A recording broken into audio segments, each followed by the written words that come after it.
හරි පුතාලා. එහෙනම් අපේ අද ඉකෝන් වල පළවෙනි මාතෘකාව ඉකෝන් ආර්ථික විද්‍යාවේදී අපි කතා කරන පළවෙනි මාතෘකාව මේක very simple ඒ වගේම මතක තියාගන්න පේපර් එක හැදෙන විදිය මම අද ඩිස්කස් කරේ නෑ මොකද ඒවා දැනට ඔයාලට අවශ්‍ය නෑ මොකද සමහර අය බේසික්වත් දන්නේ නැති නිසා ව්‍යාපාර කොමර්ස් ගැන මම පේපර් එක ඩිස්කස් කරන්න යන්නේ නැහැ. පේපර් එකේ අපි ලියන ප්‍රශ්න තියෙනවා තෝරගන්න ප්‍රශ්න තෝරගෙන තමයි පේපර් එක ලියන්නේ. ඒ නිසා ඒ ප්‍රශ්න තෝරගෙන ලියනකොට ඒ ප්‍රශ්නෙට අදාළව එන මාතෘකා ටික මම වැඩිපුර ඔයාලත් එක්ක කතා කරනවා. එතකොට එහෙම කතා කරන පළවෙනි මාතෘකාව තමයි පළවෙනි මාතෘකාව ආර්ථික විද්‍යාවේ. මේකෙන් අපි පේපර් එකේ ප්‍රශ්න 5ක් ලියන්න ඕනේ. පහෙන් පළවෙනි ප්‍රශ්නේ විදිහට මෙන්න මේ පළවෙනි පාඩමෙන් අපි ලියනවා. right? මේ පළවෙනි පාඩම බේසික් මේක නැතුව ඉස්සරහට යන්න කොහොමත් අමාරු. ඒ නිසායි මම පළවෙනි පාඩම සාමාන්‍යයෙන් තෝරගන්නේ. පළවෙනි පාඩම හැම ළමයෙක්ම වගේ ලකුණු 40න් ලකුණු 40 නැත්නම් ලකුණු ප්‍රශ්න ලකුණු 40ක් නැත්නම් ලකුණු 20ක් දෙනවනම් ලකුණු 20න් ආසන්න වශයෙන් ලකුණු 17ක් විතර ගන්නවා පළවෙනි ප්‍රශ්නේ. ඒතකොට ප්‍රශ්න 5යි අපිට ලියන්න තියෙන්නේ. පහෙන් එක ප්‍රශ්නයකට ලකුණු 18ක් ගන්නවා කියන්නේ එතනින් එහාට ඉතුරු ප්‍රශ්න වලට ලකුණු ගන්න එක ලේසි. එතකොට දැන් මේ පළවෙනි ප්‍රශ්නට අදාළව පළවෙනි මාතෘකාව තමයි අපි මේ කතා කරන්න යන්නේ අද. මේ මාතෘකාව මම බොහොම පොඩි කොටසක් අද කතා කරන්නේ හේතුව අලුත් ළමයි ඉන්නවා. ඒ ළමයින්ටත් විෂය ඔළුවට යන විදිහට තමයි මම ඩිස්කස් කරගෙන යන්නේ පුතාලත් එක්ක. right. එහෙනම් පළවෙනි මාතෘකාව මොකක්ද? ආර්ථික විද්‍යාව පළවෙනි මාතෘකාව ආර්ථික පද්ධතියක මූලික ආර්ථික ප්‍රශ්න හා ඒවා විසඳා ගන්නා විකල්ප ක්‍රම තුලනාත්මකව විග්‍රහ කිරීම. ලොකු කතාවක්. මේ මාතෘකාවම මතක තියාගන්න සෑහෙන අපහසුතාවයක් තියෙනවා. මොකද්ද? ආර්ථික පද්ධතියක මූලික ආර්ථික ප්‍රශ්න හා ඒවා විසඳා ගන්නා විකල්ප ක්‍රම තුලනාත්මක විග්‍රහ කිරීම කියන පළවෙනි පාඩම ආර්ථික විද්‍යාව. මේක මේ වෙනුවට මම මේ කරන මාතෘකාව වෙනස් කරනවා අපිට ඕන විදිහට. මොකද මේ කෝස් එකේ මම කිව්වා මේක ක්ලාස් එකක් නෙමෙයි කෝස් එකක්. මේකේ සමහර දේවල් අපිට ඕන විදිහට වෙනස් කරගෙන යන්න. right? අපිට ඕන විදිහට වෙනස් කරගෙන තමයි අපි පේපර් එකට පේස් කරන්න යන්නේ. ඒ නිසා අපි මේක වෙනස් කරගන්නවා ආර්ථික විද්‍යාව හැඳින්වීම කියලා. එහෙනම් මොකද්ද මේ පළවෙනි මාතෘකාව? ආර්ථික විද්‍යාව හැඳින්වීම. මෙතන තියෙන මාතෘකාව මේක තමයි අත්‍තරම සිලබස් එකේ තියෙන මාතෘකාව. ආර්ථික පද්ධතියක මූලික ආර්ථික ප්‍රශ්න හා ඒවා විසඳා ගන්නා විකල්ප ක්‍රම තුලනාත්මකව විග්‍රහ කිරීම කියන එකයි පළවෙනි පාඩම. පළවෙනි පාඩමේ නම අපි වෙනස් කරනවා. අපි නමක් දෙනවා. මොකද්ද නම? ආර්ථික විද්‍යාව හැඳින්වීම. එහෙනම් මෙතන ඉඳලා මම කතා කරගෙන යන්නේ පළවෙනි මාතෘකාව ආර්ථික විද්‍යාව හැඳින්වීම විදිහට. right. ඒ යටතේ මම ඉස්සරෝම කතා කරනවා පුතාලත් එක්ක මේ මාතෘකාව නැත්නම් මේ පාඩමේදී අපි ඩිස්කස් කරන්න බලාපොරොත්තු වෙන දේවල්. ඒකෙදි මේකේ මේ ප්‍රධාන දැන් පළවෙනි පාඩම ආර්ථික විද්‍යාව හැඳින්වීම කියන පාඩමත් අනු කොටස් වලට බෙදෙනවා. 1 1 1 2 1 3 1 4 1 5 ඒ වගේ බෙදීගෙන යනවා. එතකොට මම අද කතා කරන්නේ පුතාලට 1 1යි 1 2යි විතරයි. පොඩි කොටසක් කතා කරන්න. 1 1 කියන මාතෘකාවේදී ඒකෙදි කතා කරන්නේ ආර්ථික විද්‍යාව විශේෂ ශාස්ත්‍රය පරීක්ෂා කරයි කියන මාතෘකාව. ඒකෙදි අපි කතා කරනවා මිනිසාගේ ආර්ථික හැසිරීම විස්තර කරයි, ආර්ථික විද්‍යාව සමාජ විද්‍යාව බව තහවුරු කරයි, ආර්ථික විද්‍යාව ඉගෙනීමේ වැදගත්කම පැහැදිලි කරයි, සූක්ෂම හා සාර්ව ආර්ථික විද්‍යාව විශේෂ ශාස්ත්‍රය අතර වෙනස නිදසුන් සහිතව පැහැදිලි කරයි, ආර්ථික විද්‍යාවේ යථානුරූපී හා අභිමතානුරූපී ප්‍රකාශ අතර වෙනස නිදසුන් මගින් පැහැදිලි කරයි කියලා ඔන්න ඔය වගේ කතාවක් තියෙනවා. right? මේවා අපි ඔලුවට දාගන්නේ නැහැ. මේවා ඕනේ නැහැ. මේ සිලබස් එකේ තියෙනවා. නමුත් මේවා අපි ඔලුවට දාගන්නේ නැහැ. මේකත් අපි ඔලුවට දාගන්නේ නැහැ. මේක වෙනුවට අපි මාතෘකාව ලියා ගන්නවා ආර්ථික විද්‍යාව හැඳින්වීම කියලා. අවශ්‍ය විදිහට පුතා මම කියන්නේ දශමයක්වත් වෙනස් කරගන්න එපා. ඔයාලට තේරෙයි ඉස්සරහට යනකොට සර් කියපේවා කොච්චර ප්‍රායෝගිකද කියලා හේතුව මේ පුරුදු වෙන්න ඔයාලත් එක්ක කරනවා නෙමේ. ඒ නිසා මේක මේ මං කියන දේෙන් පිට චුට්ටක්වත් එහාට යන්න එපා. අමාරුයි කියලා අතාරින්න එපා. මේක අමාරු නෑ. මාරම සිම්පල්. ට්‍රැක් එකට වැටුනොත්, ක්‍රමයට වැටුනොත්, උගන්නන රිද්ම් එකට ඔයාලා සෙට් වුනොත් මේකේ ඇති දෙයක් නෑ. රයිට්. එහෙනම් මම ඉස්සරෝම කතා කරන පුතේ ඔයාලත් එක්ක අවශ්‍යතාවයක් කියන්නේ මොකක්ද කියලා. රයිට්. මේවා අනිවාර්යෙන් අපි දැනගන්න ඕනේ. අවශ්‍යතාවය. මිනිස්සුන්ට තියෙන පුතා එක එක අවශ්‍යතාවය. right අවශ්‍යතාවයක් කියලා කියන්නේ ඒක අනිවාර්යයෙන්ම අපිට ලැබෙන්න ඕනේ. ඒක නැත්තම් මට ජීවත් වෙන්න බෑ. right ඔය එක එක කට්ටියට වෙන වෙන අවශ්‍යතා තියෙනවා. right එයා ඒක නැත්තම් මට බෑ මං ජීවත් වෙන්නේ නැහැ. ඔය වගේ කතාවල් කියනේවත් ඒ කියන්නේ අවශ්‍යතාවයක් කියලා කියන්නේ මිනිස්සෙකුට ජීවත් වීමට අනිවාර්යයෙන්ම තියෙන්න ඕන දේවල්. right එහෙනම් අපි අවශ්‍යතාවයක් කියන එක නිර්වචනය කරගමු. සමාජයේ ජීවත් වෙන මිනිසුන්ට විවිධ අවශ්‍යතා පවතින අතර මෙම අවශ්‍යතා භෞතික අවශ්‍යතා හා මානව අවශ්‍යතා ලෙස වර්ග කරයි කියලා කියනවා. අවශ්‍යතාවයක් කියලා කියන්නේ මිනිස්සු ජීවත් වීමේදී අනිවාර්යයෙන්ම සම්පූර්ණ කරගන්න ඕන දේවල්. මොකද්ද? අවශ්‍යතාවයක් කියලා කියන්නේ මිනිස්සු ජීවත් වීමේදී අනිවාර්යයෙන්ම සම්පූර්ණ කරගන්න ඕන දේවල්. මොනවද මිනිස්සු ජීවත් වීමේදී අනිවාර්යෙන් සම්පූර්ණ කරගන්න ඕන දේවල්? එකක් තමයි යාට කෑම බීම ඕනේ අනිවාර්යෙන් ජීවත් වෙන්න. ඇඳුම් පැළඳුම් ඕනේ ජීවත් වෙන්න. right? ඊට පස්සේ වාසස්ථානයක් නැත්නම් නිවසක් ඕනේ අනිවාර්යෙන්ම ජීවත් වෙන්න. අඩුම ගල් ගුහාවක් හරි ඕනේ. right? ඊට පස්සේ අපි කතා කරොත් අධ්‍යාපනය දැන් සමාජයේ විදිහට ගත්තොත් අධ්‍යාපනය අනිවාර්යයි මිනිස්සුන්ට ජීවත් වෙන්න. සෞඛ්‍ය අනිවාර්යයි ජීවත් වෙන්න. ප්‍රවාහනේ මිනිස්සුන්ට අනිවාර්යයි සමාජ ජීවත් වෙන්න. සංනිවේදනයේ මිනිස්සුන්ට අනිවාර්යයි සමාජ ජීවත් වෙන්න. පුතා සතියක් විතර කාත් එක්ක හරි කතා නොකර ඉන්න, මිනිස්සුත් එක්ක කතා නොකර ඉන්න. පුතා මානසිකව ලොකු පීඩනයකට වැටෙනවා, ලොකු පීඩනයක් ඔලුවට එනවා කතා කරන්න නැතුව හිටපුවා. ඒ නිසා සංනිවේදනයේ කියනකත් මිනිස්සුන්ට ඉතා වැදගත් වෙනවා. right? එහෙනම් අපි මොනවද අවශ්‍යතා කිව්වේ? පුද්ගලයෙක් ජීවත් වීමේදී අනිවාර්යයෙන්ම සපුරා ගන්න ඕන දේවල් අපි අවශ්‍යතා කියලා කියනවා. පොදුවේ මේ අවශ්‍යතා විදිහට උදාහරණ විදිහට ගන්න පුළුවන් ආහාර පාන, ඇඳුම් පැළඳුම්, නිවාස, සෞඛ්‍ය, අධ්‍යාපනය, ප්‍රවාහන, ආරක්ෂාව. ආරක්ෂාවත් මිනිසුන්ට අනිවාර්යයෙන්ම ඕනේ. සමහර දේවල් වලින් ආරක්ෂා වෙන්න බැරි වුණොත් එහෙම මේ මිනිස්සු මැරලා යනවා. ඒතකොට ජීවත් වෙන්න අනිවාර්යයෙන්ම ආරක්ෂාව ඕනේ වෙනවා. right? ඊට අමතරව පුතාලා දැන් වර්තමාන සමාජය තුළ නම් ජීවත් වීමට විනෝදාස්වාදය අත්‍යවශ්‍ය වෙලා තියෙනවා. අපේ දෛනික ජීවිතයේ යාන්ත්‍රික වෙලා අපිට ඒකෙන් මිදෙන්න විනෝදාස්වාදය අත්‍යවශ්‍ය දෙයක් වෙලා තියෙනවා වර්තමාන සමාජය වෙනකොට. එහෙනම් විනෝදාස්වාදයත් අපි කියනවා අවශ්‍යතාවයක් කියලා. ඒ වගේම වර්තමානයේ සමාජයේ අපි ජීවත් වෙනකොට ආදරේ වගේ දේවලුත් මිනිසුන්ට අනිවාර්යයෙන්ම අවශ්‍ය වෙනවා. එහෙනම් අවශ්‍යතාවයක් කියලා කියන්නේ මිනිස්සේ ජීවත් වීම සඳහා අනිවාර්යයෙන්ම සපුරා ගන්න ඕන දේවල් අපි කියනවා අවශ්‍යතා කියලා. අවශ්‍යතා වලට උදාහරණ විදිහට අපිට ගන්න පුළුවන් ආහාර පාන, ඇඳුම් පැළඳුම්, නිවාස, සෞඛ්‍ය, අධ්‍යාපනය, ප්‍රවාහනය, සංනිවේදනයේ, ආරක්ෂාව, විනෝදාස්වාදය කියන මෙන්න මේ කරුණු අපිට අවශ්‍යතා විදිහට හඳුනා ගන්න පුළුවන්. මෙන්න මේ අවශ්‍යතාවයන් අපිට ප්‍රධාන වශයෙන් කොටස් දෙකකට බෙදන්න පුළුවන්. මොකක්ද කොටස් දෙක? භෞතික අවශ්‍යතා හා මානව අවශ්‍යතා විදිහට. මොනවද? අවශ්‍යතා කොටස් දෙකකට බෙදන්න පුළුවන්. භෞතික අවශ්‍යතා හා මානව අවශ්‍යතා ලෙස. හරිනේ?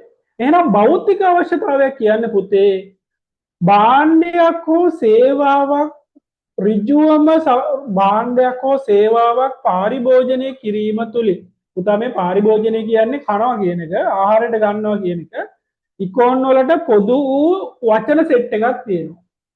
right? අර ડોක්ටර් කෙනෙකුට යාළගේ මෙඩිසින් ඒ කෝස් එකට අදාළව තියෙන වචන වගේ ඉකෝන් වලටත් වචන සෙට් එකක් තියෙනවා. ඒ හින්දා ඔයාලා හැම වෙලේම මේ වචන සෙට් එක පාවිච්චි කරන්න පුරුදු වෙන්න. වචන සෙට් එක නැතුව අපිට උත්තර ලියන්න බෑ. right?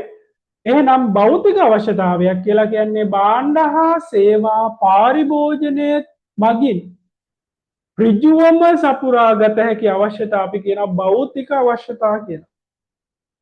මම ආපහු මුලට එනවා. අවශ්‍යතාවයක් කියලා කියන්නේ මිනිස්සෙක් අනිවාර්යයෙන්ම ජීවත් වීමේදී සපුරා ගන්න ඕන දේවල් අවශ්‍යතා කියලා කියනවා. මෙන්න මේ අවශ්‍යතා කොටස් දෙකකට බෙදෙනවා. භෞතික අවශ්‍යතා හා මානසික අවශ්‍යතා කියලා. භෞතික අවශ්‍යතා කියලා කියන්නේ භාණ්ඩ හා සේවා පාරිභෝජනය මගින් ඍජුවම සපුරාගත හැකි අවශ්‍යතා භෞතික අවශ්‍යතා විදිහටත් උදාහරණයක් විදිහට මම ඉස්සෙල්ලා කතා කරා වගේ ආහාර පාන ඇඳුම් පැළඳුම් ඒ වගේ දේවල් භෞතික අවශ්‍යතා විදිහටත් මානසික අවශ්‍යතාවයක් කියලා කියන්නේ පුතේ භාණ්ඩ හා සේවා පාරිභෝජනයෙන් ඍජුවම සපුරාගත නොහැකි අවශ්‍යතා මානසික අවශ්‍යතා විදිහට අපිට හඳුනා ගන්න. ඒ කියන්නේ භාණ්ඩයක් හෝ සේවාව පාරිභෝජනය කිරීමෙන් ඒ අවශ්‍යතාවය සපුරා ගන්න බැරි නම් අන්න එහෙම අවශ්‍යතාව වලට අපි කියනවා මානසික අවශ්‍යතාව කියලා. උදාහරණයක් විදිහට ගත්තොත් ආධ්‍යාත්මික සංවර්ධනය, ආදරය, කරුණාව මෙන්න මේ වගේ දේවල් භාණ්ඩ හෝ සේවා පාරිභෝජනය කිරීම තුළින් අපිට ලබා ගන්න බෑ. රයිට්? සමහර අයට හිතෙනවා ඇති රයිට් ආදරය කියන එක භාණ්ඩයකින් ගන්න පුළුවන් කියලා. රයිට්? ඒක නෙමෙයි මෙතන කතා කරන්නේ. ඒක ඔයාලගේ බුද්ධියෙන් හිතලා තමයි මේක තේරුම් ගන්න වෙන්නේ. එතකොට භාණ්ඩයක් හෝ සේවාවක් පාරිභෝජනය කිරීම මගෙන් සපුරා ගන්න බැරි අවශ්‍යතාවයන්ට අපි කියනවා මානසික අවශ්‍යතා කියලා. නිදසුන් විදිහට අපිට ගත්තොත් එහෙම පුතේ ආධ්‍යාත්මික සංවර්ධනය, ආදරය, කරුණාව වගේ මාතෘකා අපි කියනවා මානසික අවශ්‍යතා කියලා. රයිට්? එහෙනම් අපි කතාවට ආවා අවශ්‍යතාවයක් කියන්නේ මොකද්ද? මිනිස්සු ජීවත් වීමේදී අනිවාර්යයෙන්ම සපුරා ගන්න ඕන දේවල් අවශ්‍යතා වෙනවා. මේ අවශ්‍යතා කොටස් දෙකකට බෙදෙනවා. මොකද්ද? භෞතික අවශ්‍යතා හා මානසික අවශ්‍යතා විදියට.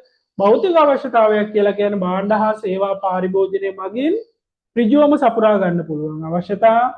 මානසික අවශ්‍යතා කියලා කියන්නේ භාණ්ඩ හා සේවා පාරිභෝජනය මගින් ඍජුවම සපුරා ගන්න බැරි අවශ්‍යතා වලට අපි කියනවා මානසික අවශ්‍යතා කියලා. රයිට්? උදාහරණයක් තියෙනවා. එහෙනම් දැන් මම හිතනවා මම කියන ඒවා තේරෙනවා කියලා.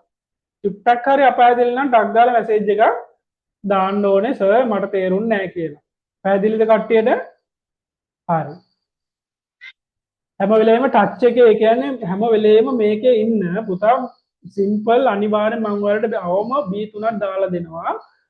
හැබැයි මගේ මේ හැම ක්ලාස් එකකටම ඇටෙන්ඩ් වෙන්න අනිවාර්යෙන්ම මම ඔයාලට ෂුවර් ඇන්ඩ් ෂෝට් B3ක් දාලා දෙනවම තමයි.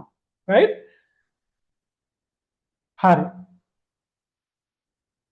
B3 A3 කියන එක පුතාලගේ කැපවීම මත ඒක තියෙන්නේ. මගේ කැපවීමෙන් මම ඔයාලට B3ක් අනිවාර්යෙන්ම දාලා දෙනවා. B3කට මම ඔයාලව අනිවාර්යෙන්ම රෙඩි කරනවා. A3 කියන්නේ ඔයාලගේ අතේ තියෙන දෙයක්. කිසි දෙයකට බය වෙන්න එපා.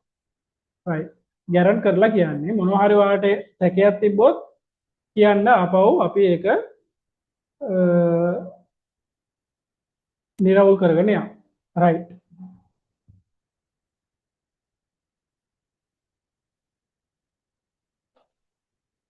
ඊළඟට අපි කතා කරනවා පුතා මේ ආර්ථික හැසිරීම කියන්නේ මොකක්ද කියලා. ආර්ථික හැසිරීමක් කියන්නේ පුතේ මිනිස්සු එයාලා ගාව තියෙන අපි හිතමු දැන් අපි ගාව තියෙන රුපියල් ලක්ෂයක් වගේ පොඩි මුදලක් ඉතර ඕනේ නැහැ. right අපි හිතමු අපි ගාව තියෙන රුපියල් 1000යි කියලා හිතමු. right රුපියල් 1000යි තියෙන්නේ. අපිට දැන් ගෙදර යන ගමන් බඩු මුට්ටු ටිකක් කරයි යන්න තියෙනවා කියන්නේ ගෙදරට යනකොට මොනවා හරි බඩු මුට්ටු ටිකක් ගෙදරට අරයි යන්න තියෙනවා අම්මා කියනවා මේ ටික අරන් එන්න කියලා. right දැන් අපි ගාව තියෙන රුපියල් 1000යි. රුපියල් 1000 දිහා බලාගෙන පුතා කල්පනා කරනවා මොනවද මං ගෙනියන්නේ? රුපියල් 1000 දෙන්න. අම්මගේ බඩු ලිස්ට් එකක් තියෙනවා. හැබැයි මගේ අතේ තියෙන රුපියල් 1000යි. දැන් පුතා කල්පනා කරනවා මොනවද අරයි යන්නේ කියලා. right එතකොට පුතේ දැන් පුතාට තීරණය කරන්න වෙනවා මොන වගේ දේවල් දැන් අම්මා ඔක්කොම කිව්වට මගේ අතේ සල්ලි තියෙන්න එපා. තියෙන ගානට පුතාට බඩු ටිකක් කරයි යන්න වෙනවා. ඒතකොට තියෙන ගානට පුතාට බඩු ටිකක් කරයි යන්න වෙනවා කියන්නේ අම්මා කියපු බඩු ලිස්ට් එකෙන් පුතාට තේරීමක් කරන්න වෙනවා. right පුතාට අම්මා යපු බඩු ලිස්ට් එකෙන් සමහර දේවල් තෝරන්න වෙනවා. right එතකොට මේ වගේ පුතා අතේ තියෙන සල්ලි වලට අම්මා එවපු බඩු ලිස්ට් එකෙන් අවශ්‍ය දේවල් තෝරගෙන ඒ ටික අපි මිලදී ගන්නවා නම් අන්න ඒ වගේ දේවල් අපි කියන ආර්ථික හැසිරීම කියලා. right? ආර්ථික හැසිරීම කියලා. ඔළුවට ගියා කියලා හිතනවා. මේක නිර්වචනයේ දිහා බැලුවොත් එහෙම ආර්ථික හැසිරීම කියනකොට මිනිසුන් සමාජයේ පවතින සම්පත් යොදාගෙන අන්න දැන් පවතින සම්පත් මිනිසුන් සමාජයේ පවතින සම්පත් කියන්නේ දැන් පුතාලගේ උදාහරණයක් එන්නම් පුතාගේ අතේ තියෙන රුපියල් 1000 භෞතික අවශ්‍යතා වුණා ඉටු කර ගැනීමට භෞතික අවශ්‍යතා වුණා කියලා කියන අර අම්මා යවපු බඩු ලිස්ට් එක ඒක අරයි අනේක භෞතික අවශ්‍යතා හා වුවමනා ඉටු කර ගැනීමට සිදු කරන ක්‍රියාකාරකම් හැසිරී සිදු කරන ක්‍රියාකාරකම් හා හැසිරී පුතා දැන් රුපියල් 1000ට අරයි යන්න මොන පුළුවන් මොනවද කියලා ඔන්න තෝර ඉන්නවා ඔළුවේ අත ගහනවා කල්පනා කරනවා නියපොතු හපනවා ඔන්න වගේ දේවල් කරනවා එතකොට අපි ක්‍රියාකාරකම් හා හැසිරී ඇයි අපි ගාව තියෙන රුපියල් 1000යි අම්මා බඩු ලිස්ට් එකක් ගේන්න කියනවා රුපියල් 1000න් බඩු ලිස්ට් එක ගේන්න බෑ ඔන්න ඉතින් පුතාට බඩු ටික තෝරන්න වෙනවා 1000ට ගන්න පුළුවන් ඒ ඇස්සේ පුතාට ඔළුවත් රිදෙනවා මේක මොනවද ගන්නෙ මේක අරන් ගියොත් මේක ගේන්න වෙන්නේ ඔය වගේ දේවල් right තේ කුඩුයි සීනි ගේන්න කිව්වොත් එහෙනම් තේ කුඩු විතරක් අරන් ගියාට සීනි අරන් ගියේ නැත්නම් තේ බොන්න වෙන්නේ නැහැ සීනි අරන් ගිහින් තේ කුඩු අරන් ගියේ නැත්නම් ඒත් තේ බොන්න වෙන්නේ නැහැ ඒතර දෙකමත් අරන් යන්න වෙනවා ඔය වගේ එක ප්‍රශ්න එනවා අන්නේ ප්‍රශ්න වලදී ඔයාලා හැසිරෙන ආකාරය ඔයාලා ක්‍රියා කරන ආකාරය අපි කියනවා ආර්ථික හැසිරීමක් කියලා right පේපර් එකට කවමදාවත් ආර්ථික හැසිරීමක් යන මොකක්ද කියලා අහන්නේ නැහැ මේක පුතාලගේ නොලෙජ් එකට දෙන දෙයක් විතරයි දැනුම වැඩි කරගන්න දෙන දෙයක් විතරයි කොහෙවත් අහන්නේ නැහැ ආර්ථික හැසිරීම කියන්නේ මොකක්ද කියලා ඔයාලගේ පේපර් වලට අහන්නේ නැහැ එච්චර පාතට පේපර් එකේ වැටෙන්නේ නැහැ හැබැයි අවශ්‍යතාව ගැන අර මම ඉස්සෙල්ලා කතා කරේ අවශ්‍යතා හා අවශ්‍යතා වර්ගීකරණය ඒව එන්න පුළුවන් පුතා ඒව MCQ ඇතුලේ හොඳටම තියෙනවා right එතකොට ආර්ථික හැසිරීමක් කියන්නේ මොකද්ද මගේ අර උදාහරණ පැත්තකින් තියලා කතා කරොත් තියරි එක විදිහට මිනිසුන් සමාජයේ පවතින සීමිත සම්පත් යොදාගෙන භෞතික අවශ්‍යතා හා උවමනා ඉටු කර ගැනීම අර අපි කලින් කතා කර අවශ්‍යතා මොනවද කියලා අවශ්‍යතා කොටස් දෙකකට කතා කරා භෞතික අවශ්‍යතා හා මානසික අවශ්‍යතා හොඳට මතක තියාගන්න පුතේ ආර්ථික විද්‍යාව විශේෂ ශාස්ත්‍රයේ තුලදීම කතා කරන්නේ භෞතික අවශ්‍යතා ගැන විතරයි මානසික අවශ්‍යතා ගැන ආර්ථික විද්‍යාවේදී කතා කරන්නේ නැහැ අන්න ඒකයි මෙන්න මෙතන මේ නිර්වචනයේදී ඇවිල්ලා තියෙන්නේ මොකද්ද මිනිසුන් සමාජයේ පවතින සීමිත සම්පත් යොදාගෙන භෞතික අවශ්‍යතා හා වුවමනා ඉටු කර ගැනීමට භෞතික අවශ්‍යතා මානසික අවශ්‍යතා නෙමෙයි මොකද ආර්ථික විද්‍යාව තුළ මානසික අවශ්‍යතා ගැන කතා කරන්නේ නැහැ එහෙනම් භෞතික අවශ්‍යතා හා වුවමනා ඉටු කර ගැනීමට සිදු කරන ක්‍රියාකාරකම් හා හැසිරීම ආර්ථික හැසිරීම කියලා කියනවා ඔය උදාහරණයක් විදිහට දීලා තියෙනවා භාණ්ඩ හා සේවා නිෂ්පාදනය වෙන්න පුළුවන් භාණ්ඩ බෙදා හැරීම වෙන්න පුළුවන් නැත්නම් භාණ්ඩ හා සේවා පාරිභෝජනය වෙන්න පුළුවන් භාණ්ඩ හා සේවා මිලදී ගැනීම වෙන්න පුළුවන් ඔය ඕනම දෙයක් අපි කියනවා ආර්ථික හැසිරීමක් කියලා. සමාජයේ මිනිසුන්ගේ විවිධ හැසිරීම් පවතින අතර මිනිසුන්ගේ ආර්ථික හැසිරීම් පිළිබඳ අධ්‍යයනයක් ආර්ථික විද්‍යාව තුලදී සිදු කරේ. අන්න කතාව. මොකද්ද? ඔන්න අපිට ආර්ථික විද්‍යාව වැදගත් වෙන තැන. ඉස්සරෝ මම කතා කරා අවශ්‍යතාවය කියන්නේ මොකද්ද කියලා. අවශ්‍යතාවයන් කොටස් දෙකකට බෙදලා මානසික හා භෞතික අවශ්‍යතා විදියට මං කිව්වා ආර්ථික විද්‍යාව තුළදී අපි කතා කරන්නේ භෞතික අවශ්‍යතාවයන් කියලා. එතකොට මෙන්න මේ මිනිස්සු මේ භෞතික අවශ්‍යතාවයන් ඉටු කර ගැනීමට යාමේදී ක්‍රියා කරන ආකාරය හා හැසිරෙන ආකාරය අපි කිව්වා ආර්ථික හැසිරීමක් කියලා. එහෙනම් මෙන්න මේ ආර්ථික හැසිරීම පිළිබඳ කරන ලබන හදාරීමක් අධ්‍යයනය කිරීමක් අපි ආර්ථික විද්‍යාව කියලා කියනවා. මිනිසුන් සමාජයේ මිනිසුන්ගේ විවිධ හැසිරීම් පවතින අතර මිනිසුන්ගේ ආර්ථික හැසිරීම් පිළිබඳ අධ්‍යයනය ආර්ථික විද්‍යාව තුළින් සිදු කෙරේ. ඔන්න කතාව කිව්වා. right චූටි දේවල් ටිකක් තියෙනවා මේවා පේපර් එකට එන්නේ නැහැ පුතා මේවා පේපර් වලට එන්නේ නැහැ මේවා පාඩම් කරන්න යන්න එපා මේවා කියවලා නිකන් ඔළුවේ දාගන්න විතරයි පාඩම් කරන්න ඕනේ ඒවා ටික මම වෙනම ඔයාලට දෙනවා මෙන්න මේක අනිවාර්යෙන් පාඩම් කරගන්න ඕනේ මේක අනිවාර්යෙන්ම පාඩම් කරගන්න ඕනේ පාඩම් කරගන්න ඕනේ මම හයිලයිට් කරලා දෙන්නා අනිත් ඒවා පාඩම් කරන්න අවශ්‍ය නැහැ නිකන් කියවලා විතරක් තේරුම් ගන්න right ආර්ථික විද්‍යාව විද්‍යාවක්සේ සලකන්නේ ඇයි කියලා අහනවා. පුතා විද්‍යාව කියන්නේ මොකද්ද? සයන්ස් එකක් කියන්නේ මොකද්ද? සයන්ස් එකක් කියලා කියන්නේ මොනවා හරි ෆැක්ට් එකක් අරන් ඒක ඇනලයිස් කරලා සයන්ටිෆික් මෙතඩ් එකකින් විද්‍යාත්මක ක්‍රමවේදයකින් දෙයක් විශ්ලේෂණය කරලා නිගමනයක් හා තීරණයක් දෙන එක අපි විද්‍යාවක් කියලා කියනවා. එතකොට ආර්ථික විද්‍යාවත් විද්‍යාවක් වෙන්නේ ආර්ථිකයක් තුළ සමාජයක් තුළ මිනිසුන් හැසිරෙන ආකාරය විද්‍යාත්මක ක්‍රමවේද ඔස්සේ පරීක්ෂා කරලා බලලා ඒ සම්බන්ධයෙන් අපි විවිධ වූ නිගමන වලට එන හින්දායි ආර්ථික විද්‍යාවත් විද්‍යාවක් වෙන්නේ. ඒතර විද්‍යාවේදී හැම වෙලේම මොනවා හරි සාධකයක් අරන් ඒක පරීක්ෂා කරලා බලලා ඒ සම්බන්ධයෙන් මතයක් ඉදිරිපත් කරන එක තමයි විද්‍යාවේදී කරන්නේ. ආර්ථික විද්‍යාව විද්‍යාවක් වෙන්නත් හේතුව අන්න ඒකම තමයි. මොකද්ද? ආර්ථික කරුණු සම්බන්ධයෙන් සමාජයේ ආර්ථික කරුණු සම්බන්ධයෙන් විද්‍යානුකූල විශ්ලේෂණයක් කරහා තීර්ණ වලට එන එක තමයි ආර්ථික විද්‍යාවේදී වෙන්නේ. ඒකයි අපි ආර්ථික විද්‍යාවක් විදියට කතා කරන්නේ. මෙයා පාඩම් කරන්න එපා. පාඩම් කරන්න ඕනේ ඒවා දැන් මම කහ පාටින් හයිලයිට් කරලා තියෙනවා. මේවා කියවන්න විතරයි තියෙන්නේ.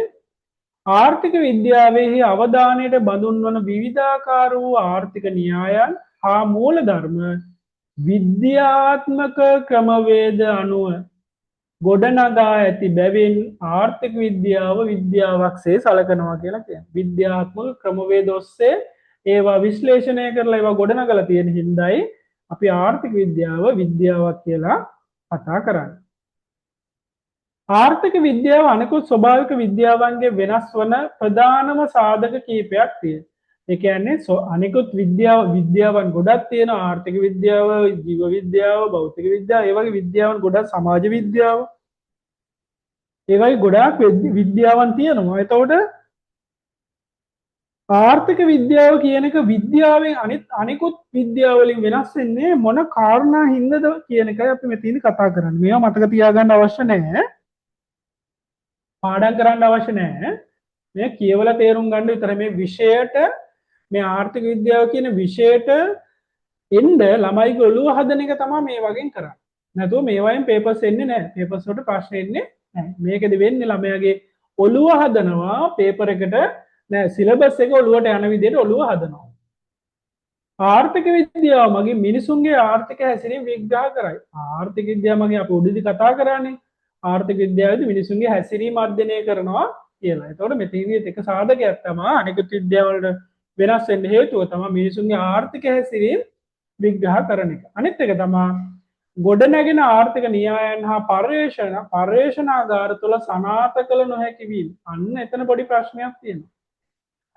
දැන් අපි භෞතික විද්‍යාව ඊට පස්සේ රසායනික ජීව විද්‍යාව ඔය වගේ ජීව විද්‍යාවන් විද්‍යාගාරයන් තුල පරීක්ෂා කරලා බලන්න පුළුවන්. හැබැයි ආර්ථික විද්‍යාව කියන එක පරීක්ෂණාගාරයක් තුල පරීක්ෂා කරලා සනාථ කරන්න බෑ. right? ඒකයි අර අනිකුත් විද්‍යාවන් වලින් ආර්ථික විද්‍යාව වෙනස් වෙන්නේ. ගොඩනැගෙන ආර්ථික න්‍යාය පරීක්ෂණාගාර තුල සනාථ කළ නොහැකි වීම. තුන්වෙනි සාධකය තමයි මිනිස් හැසිරීම කාලය මිනිසුන්ගේ හැසිරීම කාලය ප්‍රදේශයේ සමාජ පරිසරය වැනි සාධක කෙරෙහි සංවේදී වන බැවින් ඉස්සමීට අවුරුදු 20කට 30කට කලින් මිනිසුන්ගේ ආර්ථික තීරණ දිහා ආර්ථික හැසිරීම දිහා බලනකොටයි මීට අවුරුදු 5කට 6කට කලින් මිනිසුන්ගේ ආර්ථික හැසිරීම දිහා බලනකොටයි වර්තමානයේ මිනිසුන්ගේ ආර්ථික හැසිරීම දිහා දැන් ආර්ථික හැසිරීම කියන්නේ මොකක්ද කියලා මයින් අහන්න එපා මම කලින් කියලා දුන්නා. වර්තමාන මිනිසුන්ගේ ආර්ථික හැසිරීම දිහා බලනකොටයි හාත්පසින්ම වෙනස් වෙලා තියෙන්නේ. ඒතර කාලයත් එක්කත් මිනිසුන්ගේ ආර්ථික හැසිරීම වෙනස් වෙනවා. හැබැයි විද්‍යාවේ හොයාගත්ත මූලික සංකල්ප කාලයත් එක්ක වෙනස් වෙලා නැහැ. පොඩි පොඩි වෙන අලුත් දේවල් හොයාගන්න පුළුවන්. නමුත් මූලික න්‍යායන් විද්‍යාව තුළ තියෙන භෞතික විද්‍යාව, රසායනික විද්‍යාව, ජීව විද්‍යාව මේ වගේ දේවල් වල තියෙන මූලික સિદ્ધાන්ත ඒවා ඒ හොයාගත්ත කාලේ ඉඳලා වර්තමානයේ දක්වා නොවෙනස්ව තියෙනවා. හැබැයි ආර්ථික විද්‍යාවේදී ඒ න්‍යායන් කාලයත් එක්ක වෙනස් වෙගෙන යනවා. කාලය මත, ඊට පස්සේ ප්‍රදේශය මත, සමාජ පරිසරය මත සමහර දේවල් වෙනස් වෙනවා කියන එකයි කියන්නේ. සංවේදී වන බැවින් ස්වභාවික විද්‍යාවන්හිදී එළඹෙන ආකාරයේ දැඩි ස්වરૂපයේ න්‍යායන් ආර්ථික විද්‍යාව වැනි සමාජ විද්‍යාවන්හිදී ගොඩනැගිය නොහැක කියලා කියනවා. right? ඔකට හොඳම උදාහරණයක් කියන්නම්. ලංකාවේ එක දේශපාලඥයෙක් ඉන්නවා.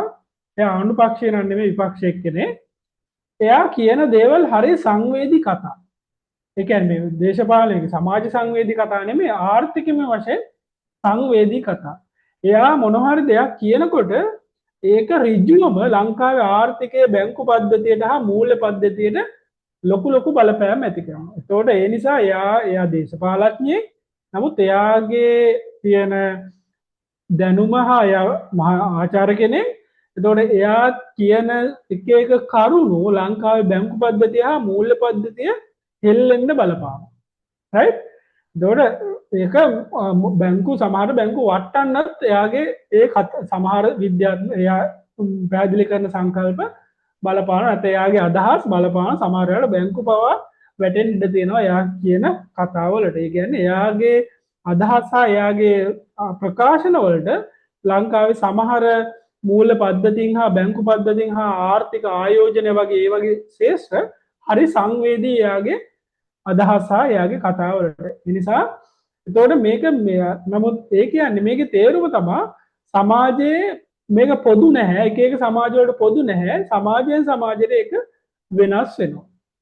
ඒකයි ආර්ථික විද්‍යාව අනිකුත් විද්‍යාවන් වලින් වෙනස් වෙනවා කියලා කියන්නේ.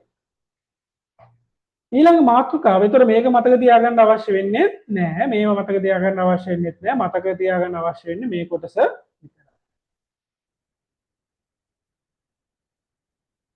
right. ඊළඟට අපි කතා කරමු පුතේ ආර්ථික පැතිකඩ. මේකත් අවශ්‍ය නැහැ. මේකත් අවශ්‍ය නැහැ. මම පැහැදිලි කරගෙන යනවා විතරයි. ආර්ථික පැතිකඩ. ආර්ථික විද්‍යාවේදී අධ්‍යයනයේ ලක්වන ආර්ථික පැතිකඩ යන්නෙන් අදහස් වන්නේ. අන්න ආර්ථික පැතිකඩ යන්නෙන් අදහස් වන්නේ භාණ්ඩ හා සේවා නිෂ්පාදනයේ හෝමාරු පාරිභෝජනය හා සම්බන්ධ මිනිස් හැසිරීමයි. එහෙනම් ආර්ථික පැතිකඩ කියලා කියන්නේ මොකද්ද? භාණ්ඩ හා සේවා නිෂ්පාදනය සම්බන්ධයෙන් වෙන්න පුළුවන්. භාණ්ඩ හා සේවා හෝමාරු කිරීම සම්බන්ධයෙන් වෙන්න පුළුවන්. භාණ්ඩ හා සේවා පාරිභෝජනය කිරීම සම්බන්ධයෙන් වෙන්න පුළුවන්. ඔන්න ඔය කාරණා තුන සම්බන්ධයෙන් මිනිසුන්ගේ හැසිරීම අපි කියනවා ආර්ථික පැතිකඩ කියලා. භාණ්ඩ හා සේවා නිෂ්පාදනය සම්බන්ධයෙන්, භාණ්ඩ හා සේවා බෙදා හැරීම සම්බන්ධයෙන්, භාණ්ඩ හා සේවා පාරිභෝජනය සම්බන්ධයෙන් මිනිසුන්ගේ හැසිරීම අපි කියනවා ආර්ථික පැතිකඩ කියලා. එතකොට ඒක නිකන් ආසන් නිකන් ඒකයි මෙන්න මේක පැටලෙනවා වගේ වලට සමහර වෙලාවට තේරේ ආර්ථික හැසිරීම කියනකොට. එතකොට ආර්ථික හැසිරීම කියනකොට එතනදී අපි දැනගන්න ඕනේ අර භෞතික අවශ්‍යතා ඉටු කර ගැනීමේදී මිනිසුන් හැසිරෙන ආකාරය. ආර්ථික පැතිකඩ කියලා කියන්නේ භාණ්ඩ හා සේවා නිෂ්පාදනය හෝ පාරිභෝජනය හෝ හෝමාරුව සම්බන්ධ මිනිසුන්ගේ හැසිරීම. භාණ්ඩ හා සේවා අත්පත් කර ගැනීමට මිනිසුන් තුළ ඇති අසීමිත ආශාවන් හා ඊට සාපේක්ෂව එම භාණ්ඩ හා සේවා නිපදවීමට අවශ්‍ය සම්පත් ප්‍රමාණය සීමිත බව අතර ගැටුම සමතයකට පත් කර ගැනීමට මිනිසුන් කටයුතු කරන ආකාරය ආර්ථික විද්‍යාවේදී අධ්‍යයනය කෙරේ. මිනිසුන්ගේ උවමනාවන් අසීමිතයි. ඒ අසීමිත උවමනාවන්ට සාපේක්ෂව අපිට ඒවා ඉෂ්ට ලබා ඒ අසීමිත උවමනාවන් සපුරා ගන්න තරම් අපි ගාව සම්පත් නැත්නම් මුදල් ධනය අපි ගාව නැහැ. ඒකට අපි ගාව නැති වුණාම අපිට තියෙන ටිකෙන් අපේ උවමනාවන් මොන උවමනාවන්ද ඉෂ්ට කරගන්න කියන එක අපිට තේරීමක් නැත්නම් තෝරා ගැනීමක් කරන්න නැහැ. ඒතකොට අපි මිනිස්සු ඔන්න තෝරා ගැනීමේදී මිනිසුන් හැසිරෙන ආකාරය තම ආර්ථික විද්‍යාවේදී අවධානයට නැත්නම් අධ්‍යයනයට යොමු කරන්නේ. මේවා පාඩම් කරන්න එපා. මම නිකන් කියන්නේ.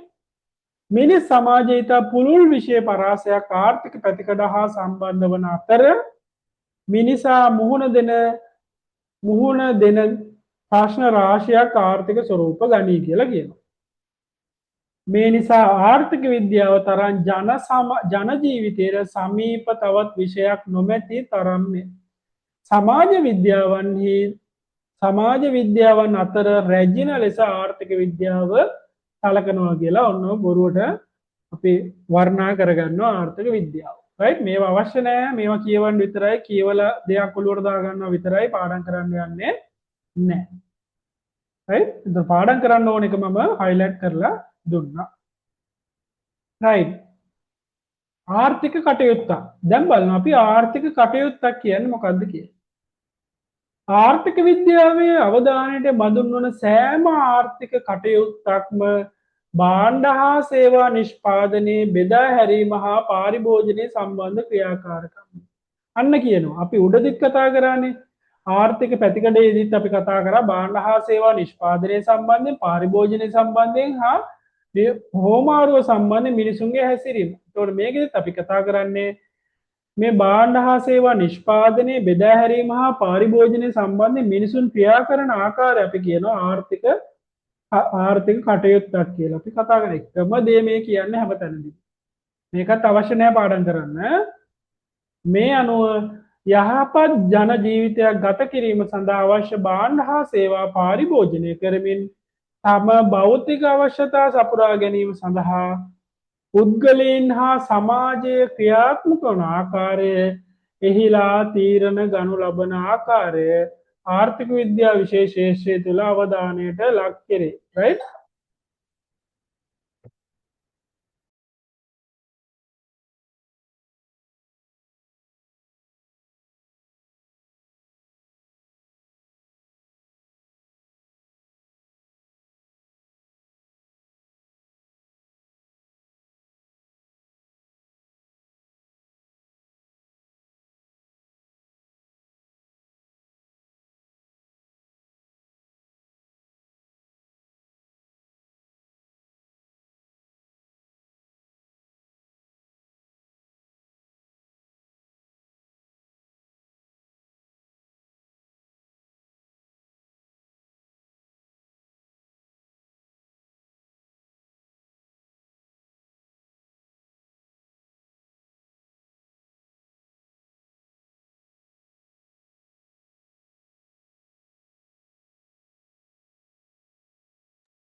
හරි, sorry පුතා. right. එතකොට ආර්ථික කටයුත්ත මේව පාඩම් කරන්න යන්න එපා, අවශ්‍ය නැහැ. මේවා පාඩම් කරන්න ඕනේ නැහැ.